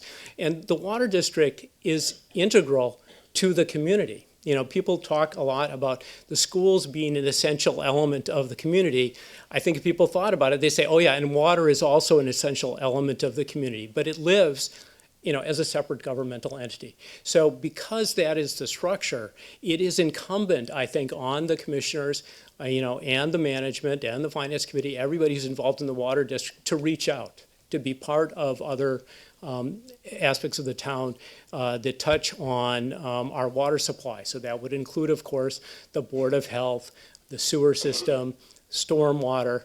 And, I think if you look at the situation over time, there was a Water Land Management Committee, WILMAC, that did do some important work, but that work is old, and that committee has completely sort of collapsed. The need hasn't gone away. The need is still there, but the structural effort to make sure that the water district is connected to all of the important aspects in town that impact water, that's just not being satisfied. So I'd like to be a water commissioner so I can help make those things happen, to better connect the water district to everything else going on in town, and to improve the communications of the water district. So, the one thing that was satisfying about that meeting on the 18th is that we had pretty much a record turnout. I mean, there was, I think, more people when there was the big debt, discussion in 2023. But other than that, it was much better to look out and see almost 50 people there as opposed to the 10 people that showed up the year before. So I hope that we can continue to have that level of community engagement as we go forward. Thank you very much. Thank you, John. So again, the same two questions that I asked Stephen. The first one, if voters reject a budget at the April 22nd meeting, what is your backup plan to ensure that the district can continue operating? What compromises are you prepared to make to prevent that? I think everybody involved in the water district would never let us get to June 30th without a budget. That was never going to happen. I think the only question was, how can we get to a better budget before June 30th? So for anybody who hasn't followed all the ins and outs, the commissioners are going to meet on Monday night, the 13th. It's the Zoom meeting, so if you want to zoom in and see what's going on. And it's that meeting that will determine what the budget is that's actually going to come to the special meeting to look at the new version of Article 4. So that's when it'll be determined. But I can tell you that from the tenor of the discussion where the special meeting was set, that just as Mr. Stunt said, there is, an understanding that there were some things that could be done a little bit better, and there will be adjustments to the budget. So the one thing I'm sure is that you won't see exactly the same budget at the special meeting that you saw last time. Thank you. The second question, over the past years, the Water District has done an excellent job improving the quality of our drinking water through upgrades to treatment plants. These projects, however, have incurred significant costs. Are there areas where the Water District can be more efficient? I think there are two areas where the Water District has the potential to be more financially responsible. One area is in the management of reserves. I think, again, people who were at the meeting on the 18th understood that there's a very high level of free cash, and that free cash has not yet been certified. It's between $1.8 and $2.4 million. In addition to that, there are other reserves in the district. And I think, some people are familiar with this envelope approach of, I'm going to put a little bit of money here for clothing, I'm going to have some money here for groceries, I'm going to have money here for rent. And the Water District, like the town, has a few of those little envelopes. And I think that's not being handled in a way that's transparent to the voters. So, for example, there's an article in which we appropriate $500,000 for water mains, and that goes into a water main fund. But in the context of looking at the total reserves of the district, they're not presented as, here's the total reserves. This is everything we have to work with. This is how we could respond to different kinds of financial challenges. So I think that can be better integrated to deal with it. On the operational side, it's one of those tricky parts of governance. What's the role of the board? What's the role of management? I think that there is a role for the board to play relative to the PFAS media replacement. So I was just at the New England Water Association meeting, the spring meeting out in Worcester, and people are now starting to have enough experience with granulated carbon to understand what the life cycle might look like. That doesn't mean we've got a number, but it means that we have a range. So that means from a budgeting perspective, you can put a range down on paper and see what that looks like and start to understand how it could be managed.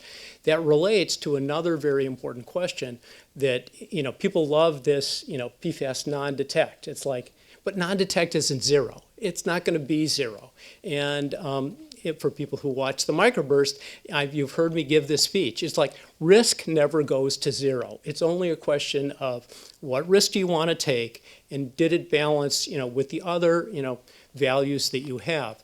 And so I think when you look at how the plant should operate to keep PFAS at a safe level, yet not do so in a way that's uneconomical, there are opportunities to minimize our operating expenses. Thank you. Any questions from the audience? Linda? Microphone with Stella. Hi, John. And I was at the meeting. That was my first water district meeting, so they must be doing something good about publicity because I heard about it. I just want to clarify a couple of things. One is, if they were, they seem to be doing pretty good with publicity, what would you do to increase that? And part two would be, it's my understanding, and please correct me if I'm wrong, that the commissioners set the rates and you proposed an amendment that would change that or change the rates. I'm not clear about that. So could you clarify that? That would be really helpful. Thank you. So those are both excellent points. I think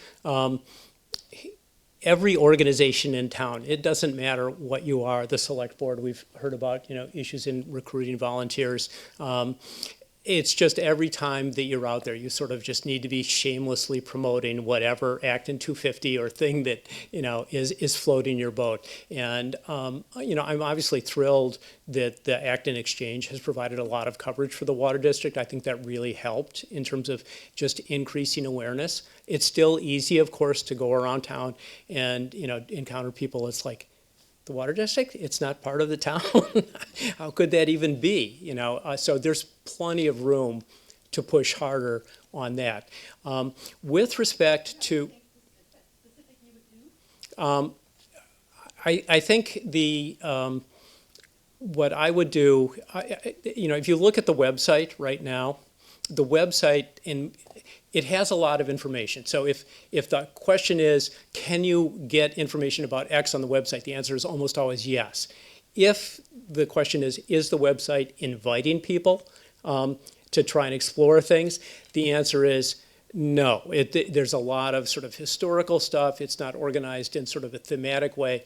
I told my kids from the time they're little, here's the deal. You're never going to speak too well. You're never going to write too well. It's only a question of how can you try and communicate more clearly. So I think, the good news is we are not the only water district in the Commonwealth. And so you can look at other sites to see, well, how do they try and educate people about PFAS? Because obviously a lot of people are going to go and they're going to say, well, what can I find out about PFAS? And does the website provide an entry that's sort of welcoming with respect to, both the toxicology questions and sort of the financial questions? And I think, for this question about water rates and the annual budget and how does that work, I believe that certain kinds of things, really it's good to codify them and have a process that you then can follow year after year. So it's a lot of work in year one, and it's pretty easy in year two and the subsequent years. So the issue about rate setting and the way the budget works, the commissioners have, the historical practice has been they change rates when they need to. There is no formal rate setting process built into the budget. And I think that's really what led to the not ideally productive discussion that we had this year between the Finance Committee and the commissioners, and then ultimately at the annual meeting. So what I think should be put in place for the future is a budgeting process that includes the act of rate setting by the commissioners. Now, at the end of all of that, it's still going to be true that by law, the annual meeting has no ability to set rates. We can't do that at the annual meeting. And that's why the amendment was ruled, as not within the scope of the article. And that's why the discussion was really sort of complicated, because the thing that was an issue couldn't easily be discussed. And there was, another complexity that probably I can't explain well here about how the PFAS articles actually impacted Article 4. But you couldn't really talk about Article 17 until Article 17 came up, although its impact was already being felt in what was presented in Article 4. So I think that there are other issues around the structure of the warrant and the structure of the budget that can lead to a better process in the future. Thank you, John. Any other questions? I don't see anything else. Nobody else. So thank you. Thank you very much. And I want to see those views go up for the microburst. Oh gosh, you had to plug that in. Thank you to our water district commissioners. So now we will move on to the select board race. I don't see Daniel Carroll here at all today. He did say he would be here, but I don't see him here. So we'll first start with Alyssa Nicole, who's an incumbent. Hi. Hi, everybody. Thank you so much to the Democratic Town Committee for organizing this long-form forum. It's been great to listen to all of the candidates and learn so much more about them without those 60-second time limits that were imposed on us at the League's forum. I understand that as an unenrolled voter, I am ineligible for an endorsement from the committee, but I still appreciate the opportunity to talk with you and have folks able to view this recording later to learn a little bit more about me as well as the other candidates. I also want to express my thanks to everyone running, because I think I forgot to do that last night. It's really exciting to see so many candidates and so many contested races. Democracy in action. So I guess I will start by sharing a little bit about myself, because I typically don't do that, and folks can watch select board meetings and learn about how I think and ask questions and make decisions. So I grew up mostly in the Midwest. I had a few short years in Cody, Wyoming, but I'm from Missouri, and I wanted to go to school as far away from Missouri as I possibly could. So I looked at schools on the West Coast and the East Coast, and I came to Boston to go to Boston University, and I studied biology. I thought I wanted to be a marine biologist. I ended up with a work-study job at the New England Aquarium, but because my schedule didn't allow me to be there for a full day, they wouldn't accept me in the fisheries department, working behind the scenes, taking care of animals. So I ended up in the education department. And through that work and also my schooling, I realized I don't really have the patience for science because you're in a lab and doing experiments and you don't get results for a couple of years, and then you have to figure out what they mean.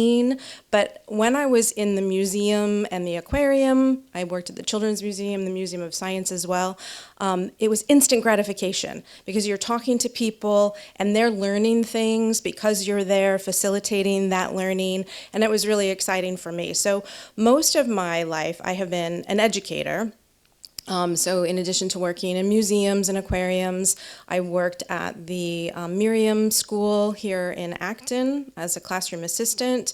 I homeschooled my 2 children. I was a children's yoga instructor. So I've always been a teacher. And again, it was because it was just really exciting, instant gratification. So I'm not sure how I ended up in government because, as I mentioned last night, it's really slow going sometimes. I got involved in a committee because I moved to Acton in 2001 when I got married, and I went to the occasional select board meeting. I went to the occasional town meeting. I voted in the elections, but I wasn't really paying close attention because I had little kids that I was taking care of and various jobs. And then a proposal for a development that was abutting my property came before the town, and I started listening to my neighbors, learning things from my neighbors, attending select board meetings, attending ZBA meetings, open space committee meetings, conservation commission meetings, Acton Community Housing Corporation, and I realized these boards and committees are filled with people who are making decisions, voting, they are awarding permits, that are purchasing land, that are impacting our lives in a way that state and local and federal government doesn't. All right, there's so many things that happen at the state and federal level that don't really, I can't really feel and see in my daily life. So because I was paying attention and realizing what an impact local government has, I joined the Community Preservation Committee, and then I joined the Historical Commission, and then I joined the Open Space Committee, and then I became the Historical Commission's representative on the 250 Committee, and then I decided to run for Select Board in 2023. So just to give you an idea of how long some things take, the year I was elected in 2023, I brought a citizens petition to town meeting to study the creation of an independent sewer commission, because the select board currently serves as the sewer commissioners, and I thought that there should be 2 separate bodies doing that for a number of reasons, and you can go back and watch the recording from town meeting to learn about that. It passed almost unanimously, I think, and the study was done by the Collins Center, and we got the report on the select board, I think it was about a year ago. We still haven't taken action to pursue, we've discussed it, but we haven't voted on a path to address the recommendations that came out of that report. So here we are 3 years later. So that will be one of the goals that I suggest at the Select Board's goal-setting session this summer if I'm reelected, along with a number of other things. So I'm running again because there have been some really wonderful successes and accomplishments during my first term, but there are so many other things that are slow moving that I want to still contribute to. I think some of my strengths are being prepared and asking questions and reading reports and talking to people in the community and going back and rewatching meetings and digging up old minutes so that I really thoroughly understand what's coming before the board. I try and be really, really thoughtful about any decision that we're making and research it very thoroughly. And another skill that I have is bringing people together and connecting them. One really inconsequential, I can say, example of this is one day I was in the town hall parking lot looking at the hillside beside the Acton Memorial Library, and it was full of weeds. And I thought, this looks terrible. This is our civic campus, and I think it could look better. So I asked the town manager, could we check in with the garden club and see if they would take on this piece of land like they do other places around town? And he thought they probably have enough to take care of. And I said, well, it can't really hurt to ask. So we asked, and we got the garden club folks connected with the library trustees, and the staff got involved, and now there is a garden there of native plants.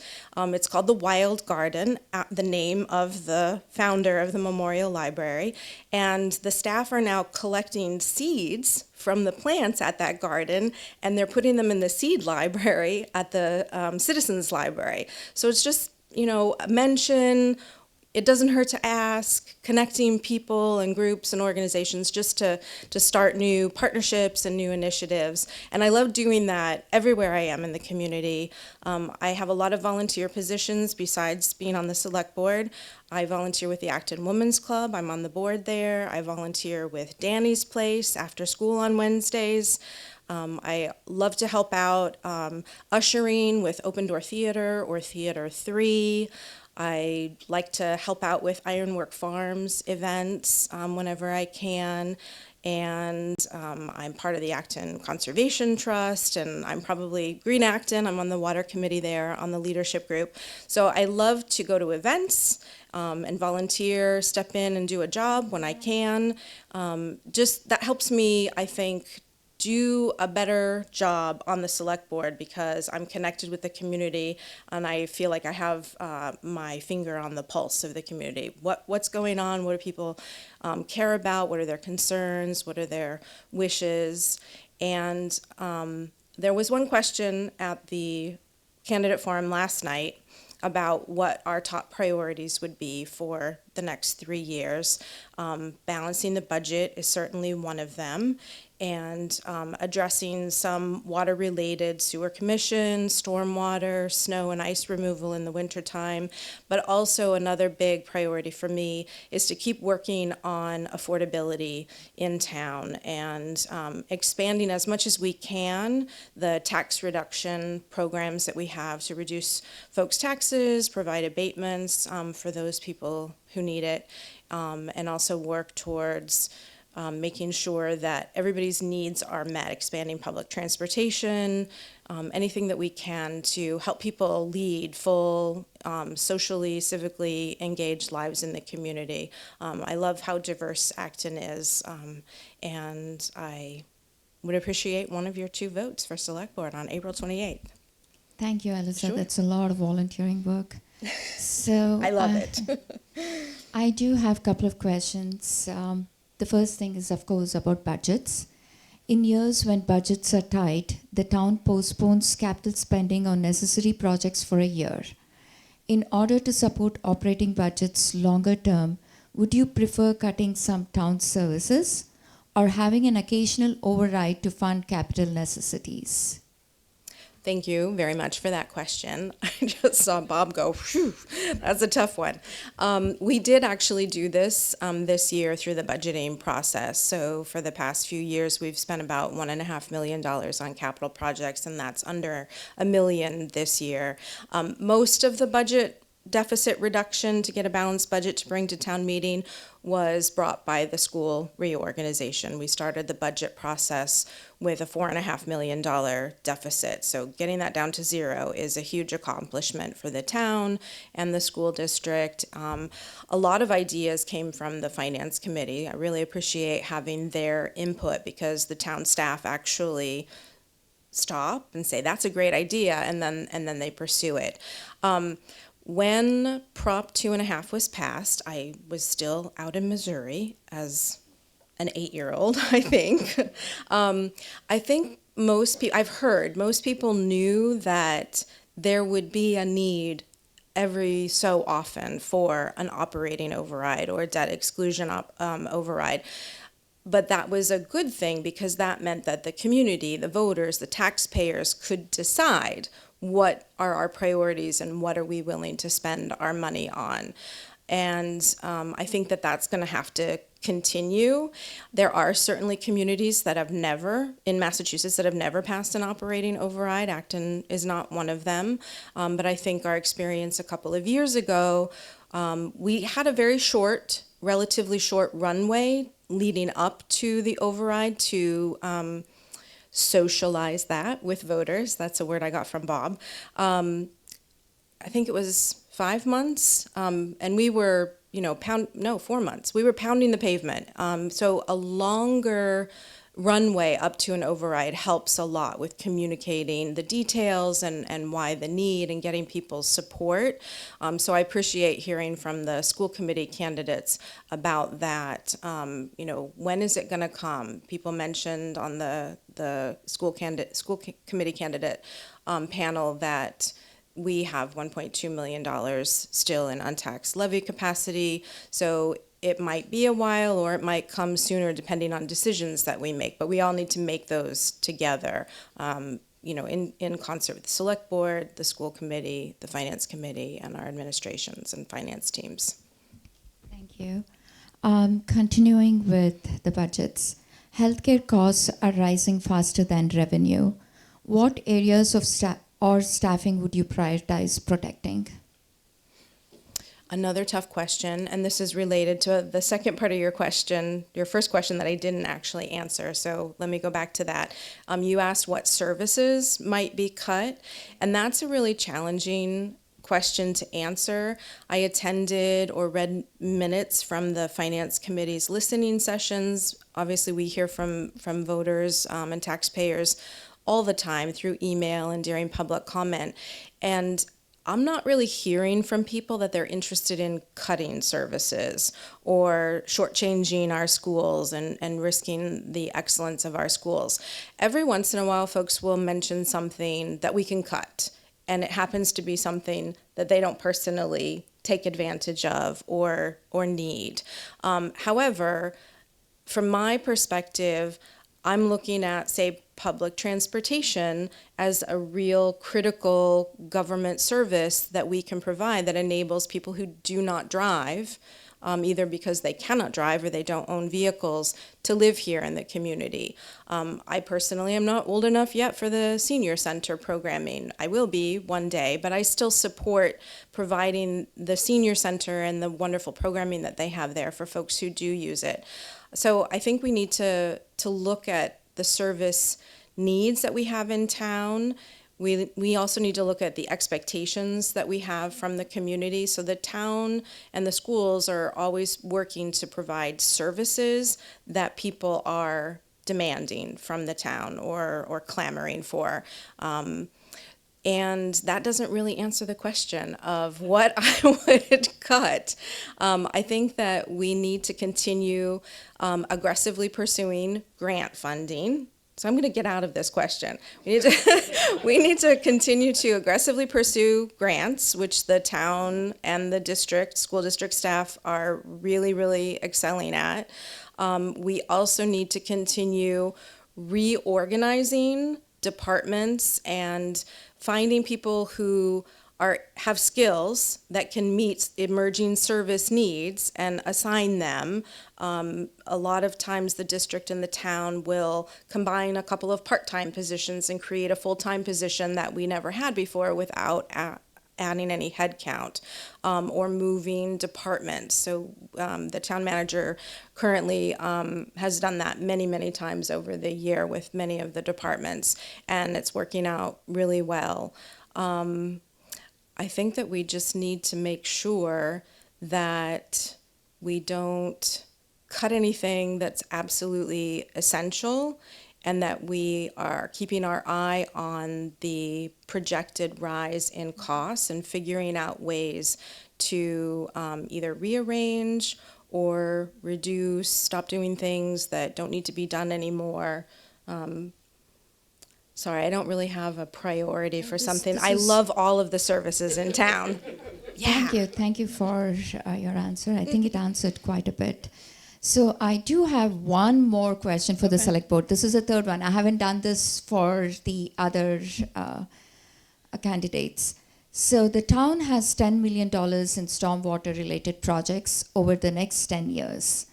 To fund this work, do you support a fee on impervious surfaces like buildings and driveways, or do you prefer these projects to be funded from taxes? Thank you so much for that question. It was actually from one of your colleagues. So So this is a question that the select board has not yet grappled with in an open meeting, and Jim is here. I think that we need to we've had the delivery, the report of the Water Resources Advisory Committee, which was an 80-something page report. They did a phenomenal job. It was so thorough. We need to take some time looking at that and discussing it. And I really don't feel comfortable expressing an opinion because I haven't heard various opinions from colleagues on the board.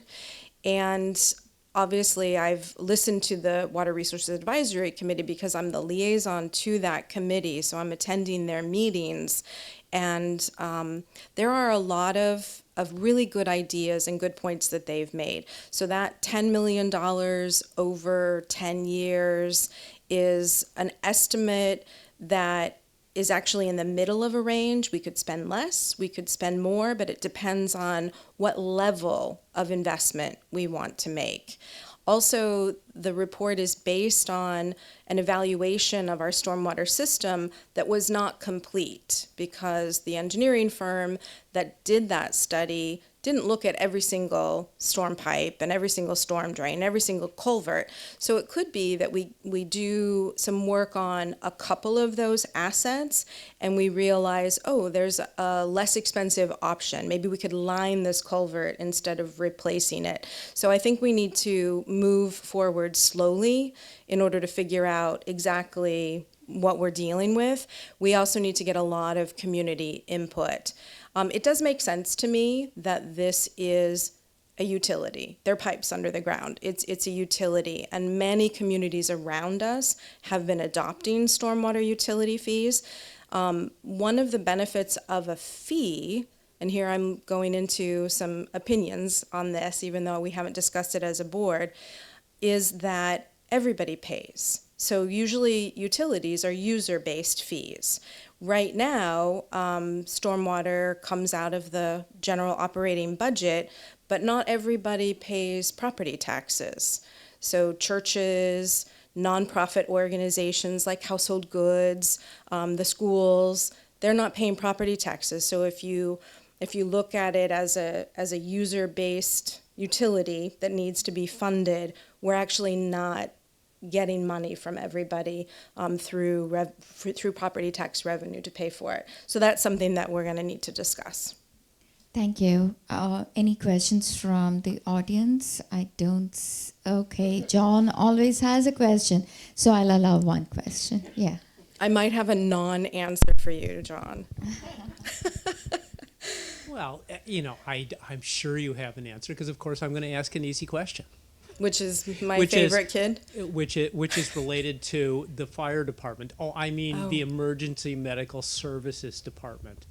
So one of the things that was great that happened this last year was that Chief Arnhem decided to really conduct an experiment to look at different operating modes, staffing stations, and how we could make the system more efficient. So I'll let you answer the question about how do you think that's going to come out, and will that really result in some savings? And then if you want to speculate, what kinds of experiments could we be doing in municipal government like that to do better? That was 2 questions, John. So I'm not sure that there will be very much savings if we change the way our fire department, our stations are deployed. There might be a little bit of savings from, 1 or 2 buildings not being open, right? Our look at the Conant School, that was not saving us very much money in utilities and ground maintenance and insurance. I think it was $80,000. So when you have a $118 million budget, that's nothing. And I think it's going to be similar with the fire stations. If we close 1 or 2 and we're not operating, there's not going to be savings there. And that was not the point of the deployment study. It was really to see what is the best way that we can operate the department so that morale is high, so that people have the proper training and mentoring that's required to have a highly functioning fire department, and also to be efficient, right? People think, oh, it's great to have fire stations spread out all over town because they're closer to everybody in town. And if you only have 2 or 3, they're going to be farther away. But with distributing the staff in more places, you actually have not enough staff showing up at the fire or in the medical emergency at the same time. So we need to think about efficiency. I'm not sure what's going to happen. We haven't had the final report from the Collins Center yet, whether they'll recommend 2 or 3 stations. I don't think it's going to be 4. And in terms of other things that the town could do, other things that the town could study to find savings. I think we'll teach that as a thought problem, and we'll talk about that later. I think I'm going to have to get back to you on that, yes. Because we are looking at so many things right now. There's a lot of things that are being looked at. So I'm having trouble coming up on the spot with something different to look at. Yeah, thank you, Alyssa. Sure. Thanks a lot for being here with us, and for this is getting to be a little late, so we'll wrap it up soon. So we do have our next candidate for Select Board, Pam Norse. Pressure to speak very quickly. No. She still gets her 5 minutes. Or no questions, right? So thank you, everyone, and thank you so much for holding this forum and having this opportunity. I wanted to talk a little bit about my background. Now, making a difference is something that has always mattered deeply to me. Back when I was in college, I worked as a canvasser, going door to door to raise money for consumer advocacy. It was very, very hard work, and honestly, sometimes it was pretty scary. And anyone who has done door-to-door canvassing knows how tough it can be. There's the weather, the long hours on your feet, the constant rejection. You knock on doors not knowing who's going to answer or if anyone's going to answer. But for me, it was worthwhile doing, because it was worthwhile knowing that I could help someone who perhaps needed heat next winter, someone who wanted a better life for their family. And that experience really tested me. I learned how to talk to people I didn't know. I learned how to listen, really listen, and how to explain something that really matters. And I learned how to care about the people behind the doors, even those who chose not to open them. And almost every night there was at least one conversation that made it all worthwhile, at least one person that would get excited how they too could make a difference. And again, it comes back to making a difference, something that's always mattered to me. I grew up with a brother who had intellectual disabilities. He started school at a time when schools weren't required to teach children with disabilities. There was no one advocating for kids like my brother, no one standing up and saying, here's how we can make your life a little better. Here's how we can support your family. And it was thinking about my brother that gave me the courage to do that canvassing and later to become a community organizer. And that really laid the groundwork for my career. Over the years, I've had leadership roles in many organizations, women's groups, child welfare organizations, disability advocacy groups, all working towards a better life for the people that they served. And as my career evolved, so did the scope of the work. I helped change policies and laws to protect reproductive rights and improve women's health. I helped elect women to office. I worked to strengthen policies that support families raising children with disabilities. And along the way, I've met thousands of people who simply wanted a fair chance to build a good life for themselves and their families. And I still have that drive today to make a difference, and that is why I'm running for Select Board. Acton's a wonderful, welcoming town. Our excellent schools, our libraries, our senior center, our recreational opportunities, our highly engaged residents really make Acton a very special community. But maintaining all those things that make Acton so wonderful can be increasingly challenging. Much of our population is aging, Exhibit A, and we need to make sure that the community can support our residents as they age. At the same time, we need to welcome new families and make sure that Acton's schools remain excellent. Our town budgets are tight, and our residents are feeling the financial pinch.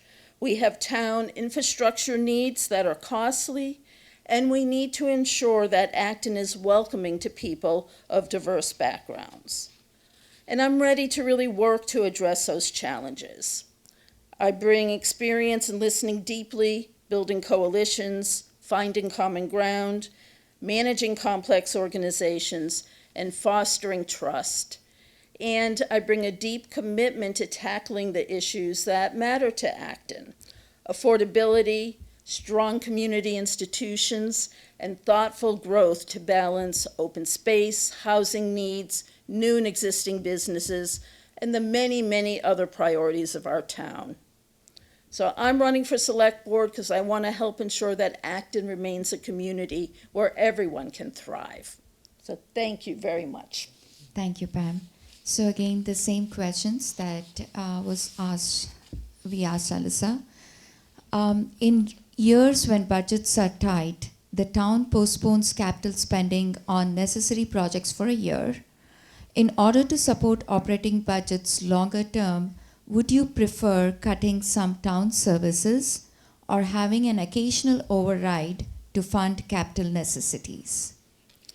I think it's really hard to answer that as an either-or question, because I think part of what we have to be doing is doing very thoughtful planning. I think the work right now that's happening with the Acton Leadership Group to really be looking out in terms of budgeting and, to be looking kind of into the future so that we can do that planning that leads to longer-term stability is incredibly important.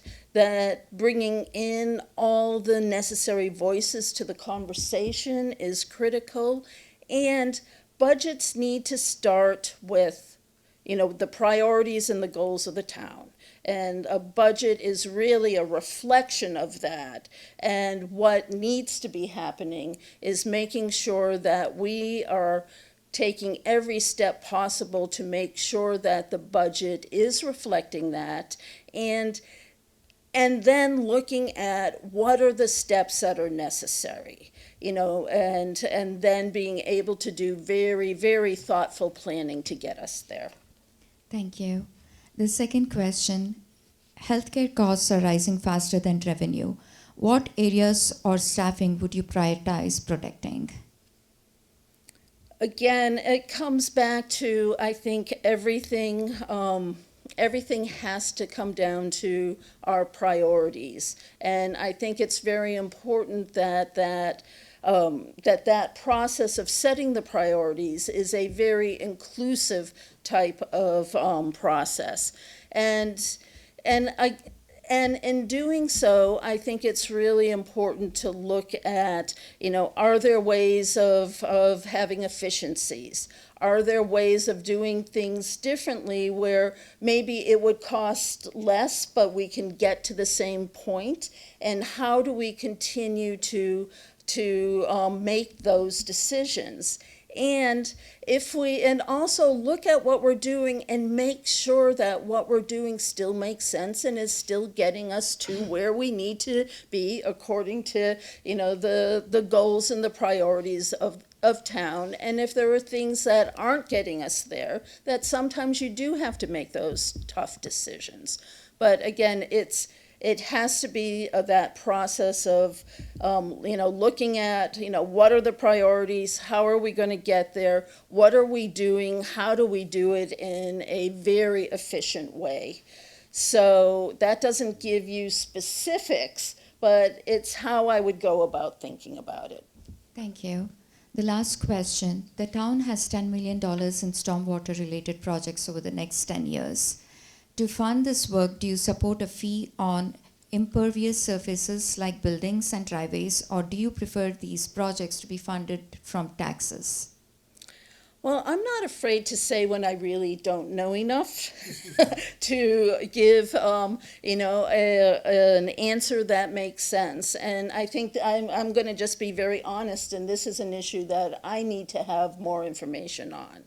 I have had conversations with people on this, and quite frankly, I've had people saying, a fee is absolutely necessary, and I've had other people saying absolutely not. And somewhere in between, as being on the select board, my job is to gather the information, to be looking at that data, and to be able to be listening to that input and then making an informed decision. Great, thank you. And any questions? No, John. Okay, probably because I let you ask Alyssa a question, so yes. Well, thank you, Pam, for your many years of service as Acton's representative to the Minuteman School Committee. The question, of course, is that relationship between the school committee and the superintendent is similar to the relationship between the select board and the town manager. What have you learned about governance and the role of boards through that Minuteman service?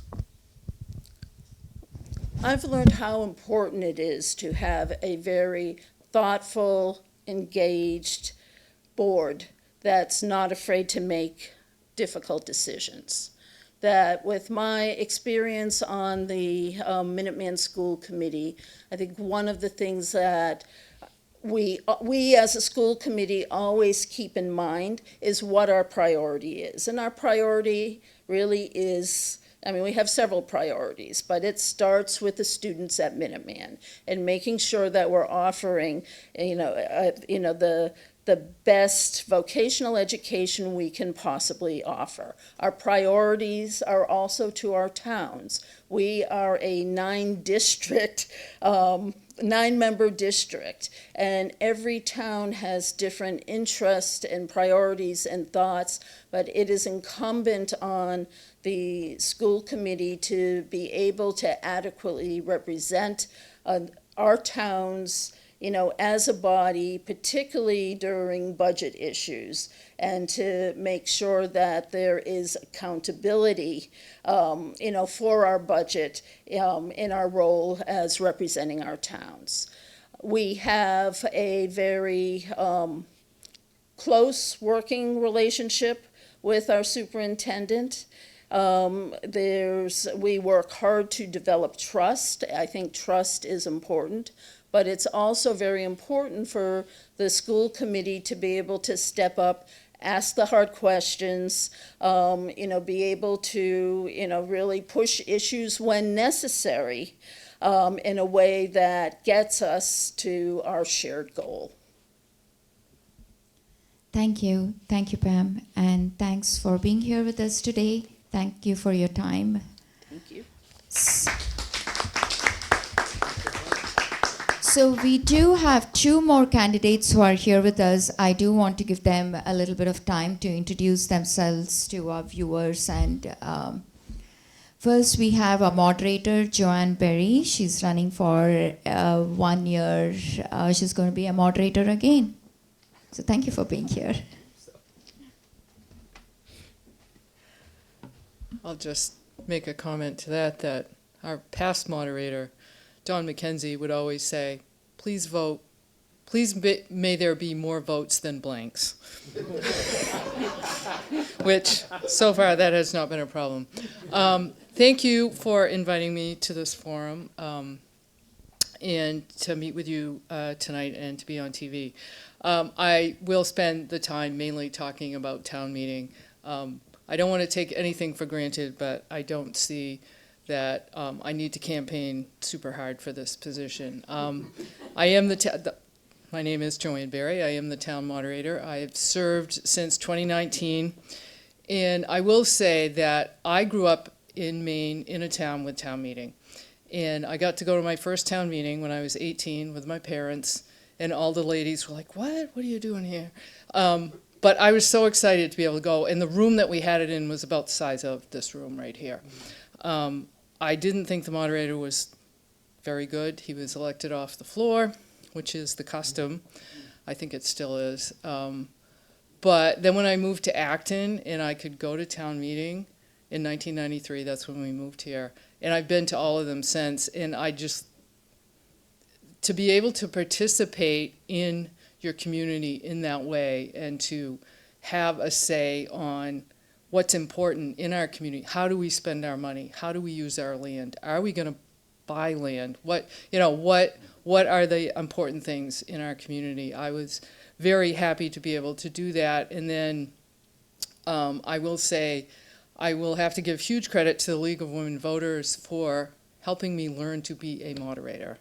I did a training shortly after that, sometime in the mid-90s, with some very experienced league moderators, and I've moderated many candidate forums and other events like that at all levels, which is different than town meeting, but it did help me build experience and confidence to take on the role.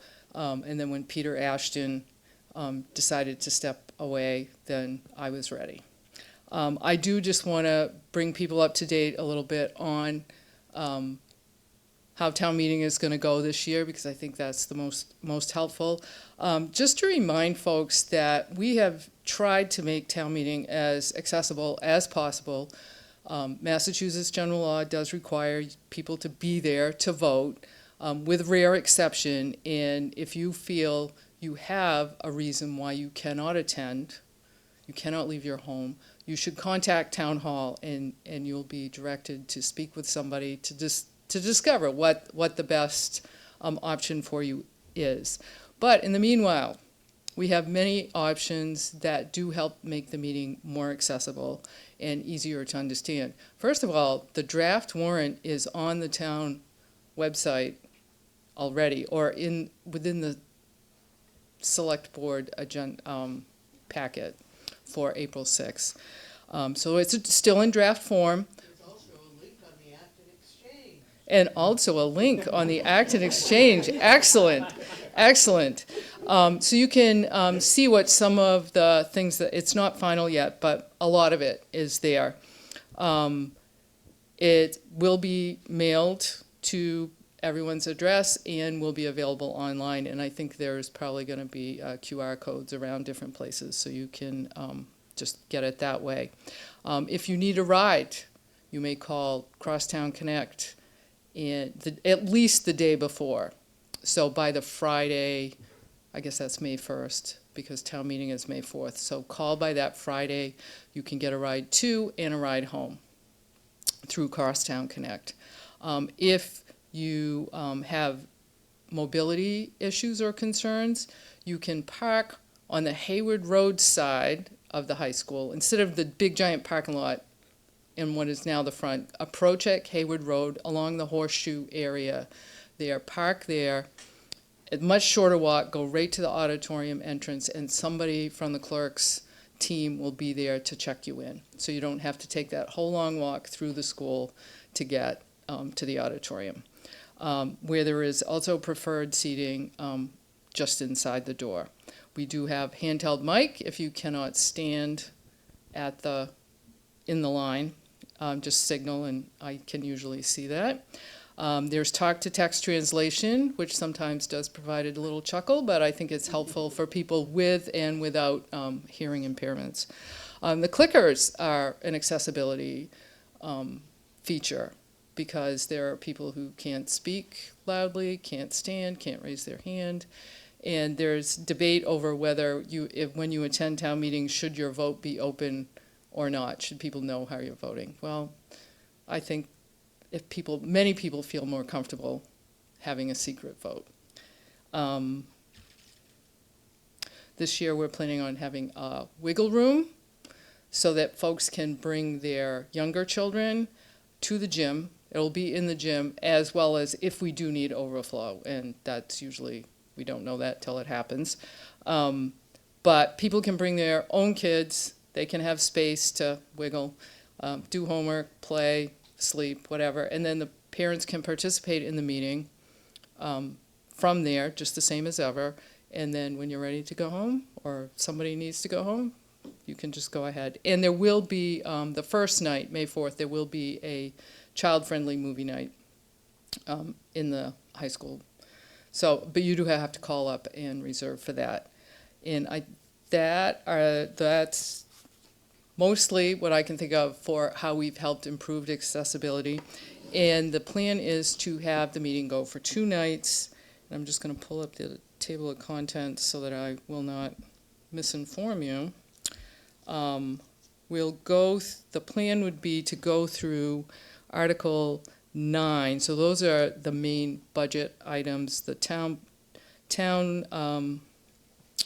operating budget, the capital budgets, the town HVAC and emergency power replacement, authorized borrowing for renovating the public works facility, AB assessment, and Minuteman assessment. If it feels like we have some time to push on a little bit, there's 2 shorter articles. We'll skip over the CPA and land purchase on Taylor Road, but take up Articles 10 and 11, which are establish an opioid settlement stabilization fund and appropriate a stabilization and trust funds, those should be fairly quick. And then we would begin Tuesday with CPA. We'll begin Tuesday with CPA either way. But if we feel like we can push a little bit more, we'll take up those other 2 articles, and then that will leave the zoning and those CPA and land purchase for Tuesday. Hopefully that will allow people to plan and decide how, if you can't come for all the time, what will work for you. I do want to encourage people, if you have not attended, please do come, give it a try. Democracy works best when we use it, and this is the most direct form of democracy that we have. So thank you once again for this forum tonight. I've learned a lot, and hope to see many of you there at town meeting. Thank you. Thank you, Joan. Thank you very much. There's no questions to be had. So, our last candidate for tonight is Acton Memorial Library Trustee for 2-year seat, Anne Marie Destor-Mata. Sorry, I'm butchering all the names. I hope I said it right. You said it great. Thank you. Hello, and thank you for having this forum. You've all heard a lot tonight, and I'm sure you're just saturated with information. I'll just tell you a little bit about myself. My name is Anne Marie Testamata, and I'm running for the library trustee 2-year position. I've lived in Acton since 1999, and actually, when I bought my house on Nagog Hill Road, I was very inspired that it was walking distance to Acton Center and at that time, the newly renovated Acton Memorial Library. Libraries, have been a thread in my life from early trips of being thrown in the station wagon with my siblings to go to the library and see who could check out the most books, to my first job as a library page. And then all throughout my studies of chemical engineering and 4 years of medical school and residency and studying for this board and that board, I've probably lived in libraries most of my life. But I then did go on to a career in emergency medicine. Meanwhile, I was raising my children a walk away from the library, and now here in the next chapter of my life, I'm reconnecting with libraries. I think they're important threads in all of our libraries. It's a place where I feel at home and a place where I think everyone should feel at home, and they should be able to explore whatever they need to explore for their interests and their questions in lives. So libraries really are our freedom of speech, our right to vote, our freedom of religion, and it's a freedom I think that needs to be cherished and guarded and nourished.